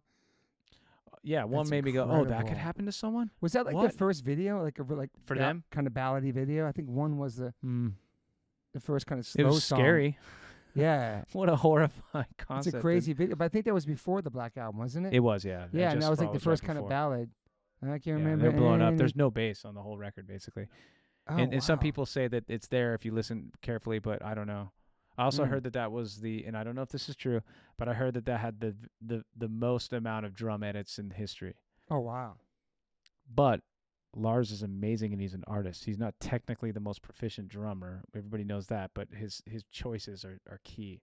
The Black Album, like, I mean, who isn't playing air drums to the Black Album, So good. You know what the most sampled record is of all time? You got to know it. I don't know Come that. on, man. It's hip hop. They have the most samples on one album. Oh, they have the most samples of all time, not the most sampled record. Yeah, I'm sorry. They have the most samples on one record. And you love them. Yeah, so is it Ill Communication? It's that band. Interesting. Different album. Paul's Boutique? Yeah, man. Wow, I didn't know that. That makes sense. And it's before all that stuff happened where you had to pay for everything. Somehow Right. they like made it before they had to pay for all that stuff. The story of that record is so cool too. Like, they watching their doc and stuff. The doc was amazing. Yeah. They just fucked off. Like, they just did whatever they wanted to. And the shit kind of tanked and then became a classic.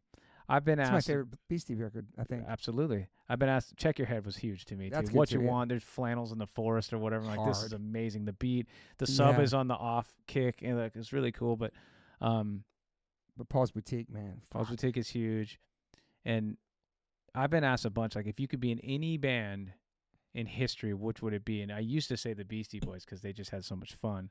My answer's probably changed. I don't know what it would be now. I'd have to rethink it, but it is a good question. I like to be what band I would like to be. Just thinking about it. Limp Bizkit. Hall & Oates. Oh, Hall & Oates, but that would be so sick. no, that'd be sick, but it'd be vocally demanding. There'd be a lot of pressure Yeah, to it's sing hard. really well. They're great singers. But I'll be one of them. And the record's called H2O, one of their albums. So There you go. it makes sense. Is that where the band name came from? No. I would like to. Actually, I wish I was in Coldplay. I wish I started Coldplay. That'd be Yeah. incredible for me. Yeah, You like them? I like some of their songs. Okay, yeah. good. Yeah. You an optimist or pessimist?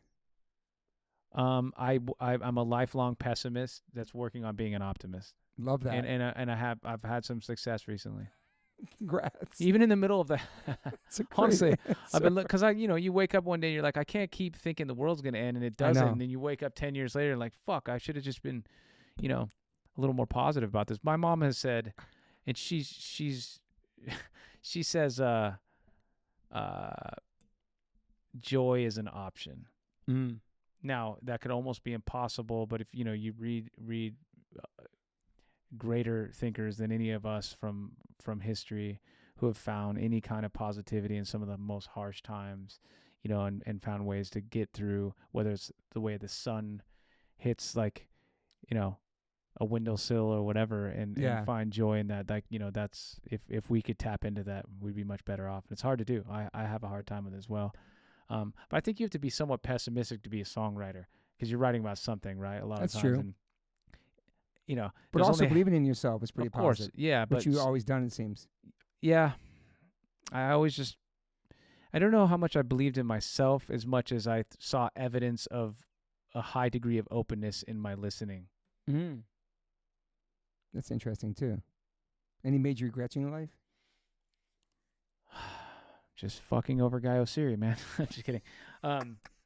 No, again, if I saw Fighting for the single. guy, I saw him once after all that in another band. He was really sweet, and I think he manages the Red Hot Chili Peppers, and we have friends of friends that are kind of connected to this thing. But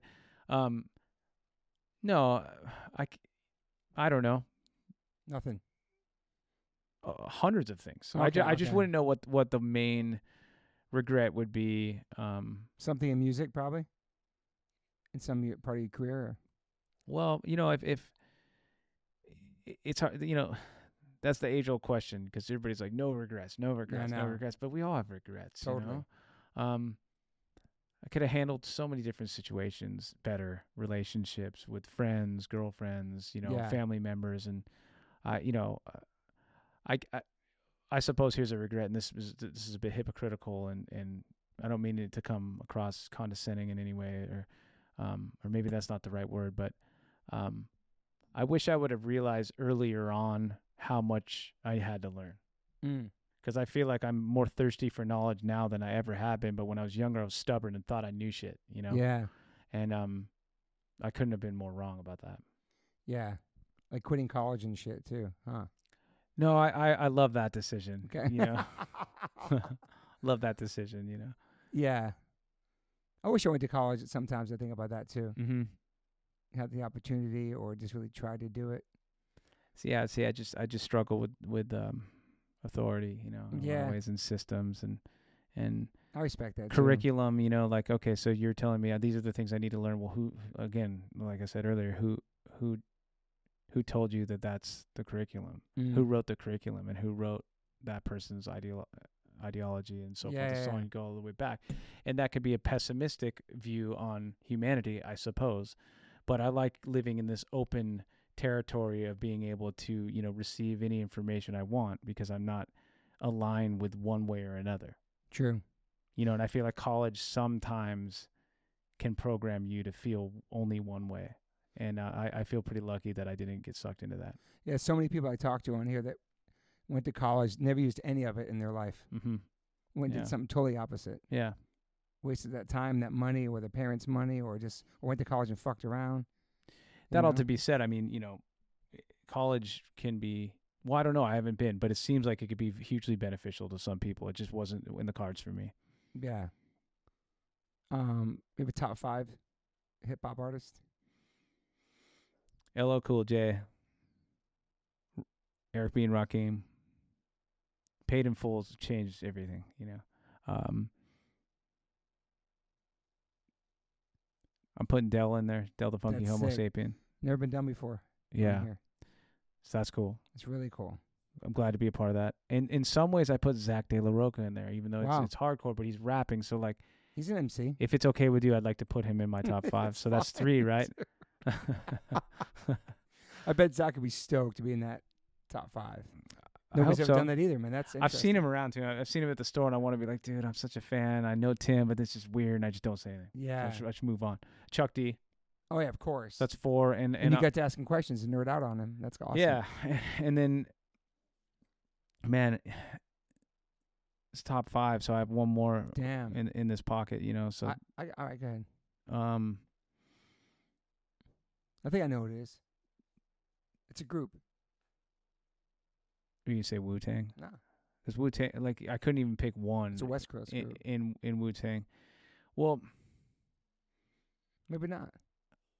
Your Raiders hat, man. No, I know, but the thing is, like, yeah, I could put Ice Cube in for sure. I thought NWA, yeah. NWA, I could put Ice Cube, but Eazy-E his voice meant so much to me, but Cube wrote all his stuff, so, like, dang, it's hard to choose. Those Cube records are incredible, man. I'm just thinking like solo guys more. The Cube records were huge. All of them, perfect. You know? But LL, like, I know Mama Said Knock You Out ended up becoming like Jock Jam Central and this comedy song in a lot of ways, but oh my God, when that came out, like, front to end, I know every line, every word. The beat's hard, the video, everything. No chorus. Oh, yeah. No chorus. Dang. LL never gets mentioned, man. Actually, I say there's no chorus, but he's repeating this yelling, Mama Said Knock You Out. You know, so I suppose that can't. How about Redman? Redman's incredible. Redman's incredible. Props. Eminem gives him props always, but, like, he's... Yeah, no, there's Jay-Z, there's Biggie. Like, it gets insane, Nas. You know. Nas is up there. Gangstar? Like, yes. Bro. That's my 5th. Okay. Best. Guru. Guru's the best. Guru's the best, and like even that more recent like record that came out. It was great. Very good. I loved it, dude. Very good. And I'm missing someone. I'll drive home and go, oh my God. Mobb Deep. Dude, I love 2 Live Crew very much. Wow. Oh, fucking Scarface. Wow. The Ghetto Boys. De La. Tribe. Of course, yeah, of course. Beasties. Beasties were huge. I mean, Woo. Just some Big L. I mean, the list goes on and on and on. East Coast, man. Had so much. I mean, on an influential life, no one talks about Rob Bass and DJ Easy Rock. When It Takes Two came out, I couldn't believe my ears, you know? That's an incredible song, man. Even stuff like Young MC, Bust a Move, those are great songs. Great songs. Sir Mix-a-Lot, My Posse's on Broadway. Oh, yeah. Put that on. I'm going to rip that on the way home. Cool G Rap. Cool G Rap was huge. KMD Third Base. What about Cool Mo D? Cool Mo D. Incredible. The cover of that record, that mini Jeep he has, and he's just sitting there in front of it. His beef with LL Cool J. The other hilarious thing is the Fresh Prince was kind of rad. Summertime? Summertime's amazing. And so many like the Freddy Krueger song he had, like comedy shit. I just saw him perform recently, Will Smith, for the first time. He killed it. Yeah. It was incredible. I saw him. We're talking about Will Smith right now. This is sick. Big Willie. I know. Big Will. I saw Will Smith the day before the slap heard around the world at a golf club. No way. Yeah. Dude. And I smiled at him. He was getting a swing on, man. It's crazy. Well, his wife was serious about her swing. She was very focused. It was a whole thing. But I want to go up to him and go like, dude, The Fresh Prince of Bel-Air is like a big deal to me, that show. Because my wife and I were watching it at the time when I saw him. No way. See, during the lockdowns, dude. the other thing that I did is we just like rewatched a bunch of stuff. We watched Lost front to end, Fresh Prince. We did Cheers into Frasier front to end. That's incredible, dude. We weren't parents yet, so we had all the time in the world, you know? We did Sopranos again. That was a great second time. Breaking Bad's good second time Breaking around. Bad. Have you run Better Call Saul front to end yet? No. Oh, what, twice? No, I did one time. Okay, you did it once. Okay. How about The Wire? So The Wire, I got all the way to season 4, I think, and I bailed because I just ran out of time. My wife wasn't interested. So I would watch it when I was like alone, and then, that doesn't happen anymore. But going on tour, there's other stuff I got to watch, though. What about sobriety for you right now? What's your deal? I don't really, drinking doesn't provide anything good for me anymore. It's been a while, it's been like 10 years since I used to drink a lot more. And, when the AWOL thing happened, it felt like I was supposed to be a rock and roll star and drink a lot and go on stage with Liquid Courage and whatnot. But, eventually that went away. It became unhealthy for me. If for no other reason, I'm trying to be as healthy as I can. So, as unsexy of an answer as that may be, once in a while I'll have a glass of white wine, once in a while with a meal or something, but mostly I'm sober. That's cool. I mess with cigars once in a while. What about therapy? You believe in therapy? Been in therapy? I believe in therapy. Therapy's always just been my music. Same. And I tried it in my earlier age, and it just didn't look. People need it bad at times, right? And I maybe have as well. But the problem I had was when that hour was done, was just when I was getting started. I'm like, what? We're done right now? That's a good point. I'm leaving, and I just paid you. I hate this. That's a good point. So that was my thing. Emotional. Yeah. And then I was thinking, like, I don't believe that person wasn't telling someone what I was telling them. Who says they're not? Wow. Confidentiality, yeah. I don't know. I know. Look, no shade at that profession or any of that, but you asked the question, and the answer is that I just turned to music, Yeah. I just went twice. I haven't been back, and I talk about it a lot on here. Like, it was a good experience and stuff. She gave me a book to read, and you have to do all the work. It's not just her. So when I finish this book, which I'm trying to do on this next tour, then I'll go back. But, like, I don't know. I get a little nervous about it, to be honest. Like, pulling back layers and stuff. Yeah. Childhood shit and not really wanting to know about it, maybe, because your brain blocks it out, trauma. And if there is any, do I want to know about it now at 54? Do you know what I'm saying? I don't know. Well, if it could help, your relationships now or some that's some the reason part why of I do it. parenting or something like this, that there's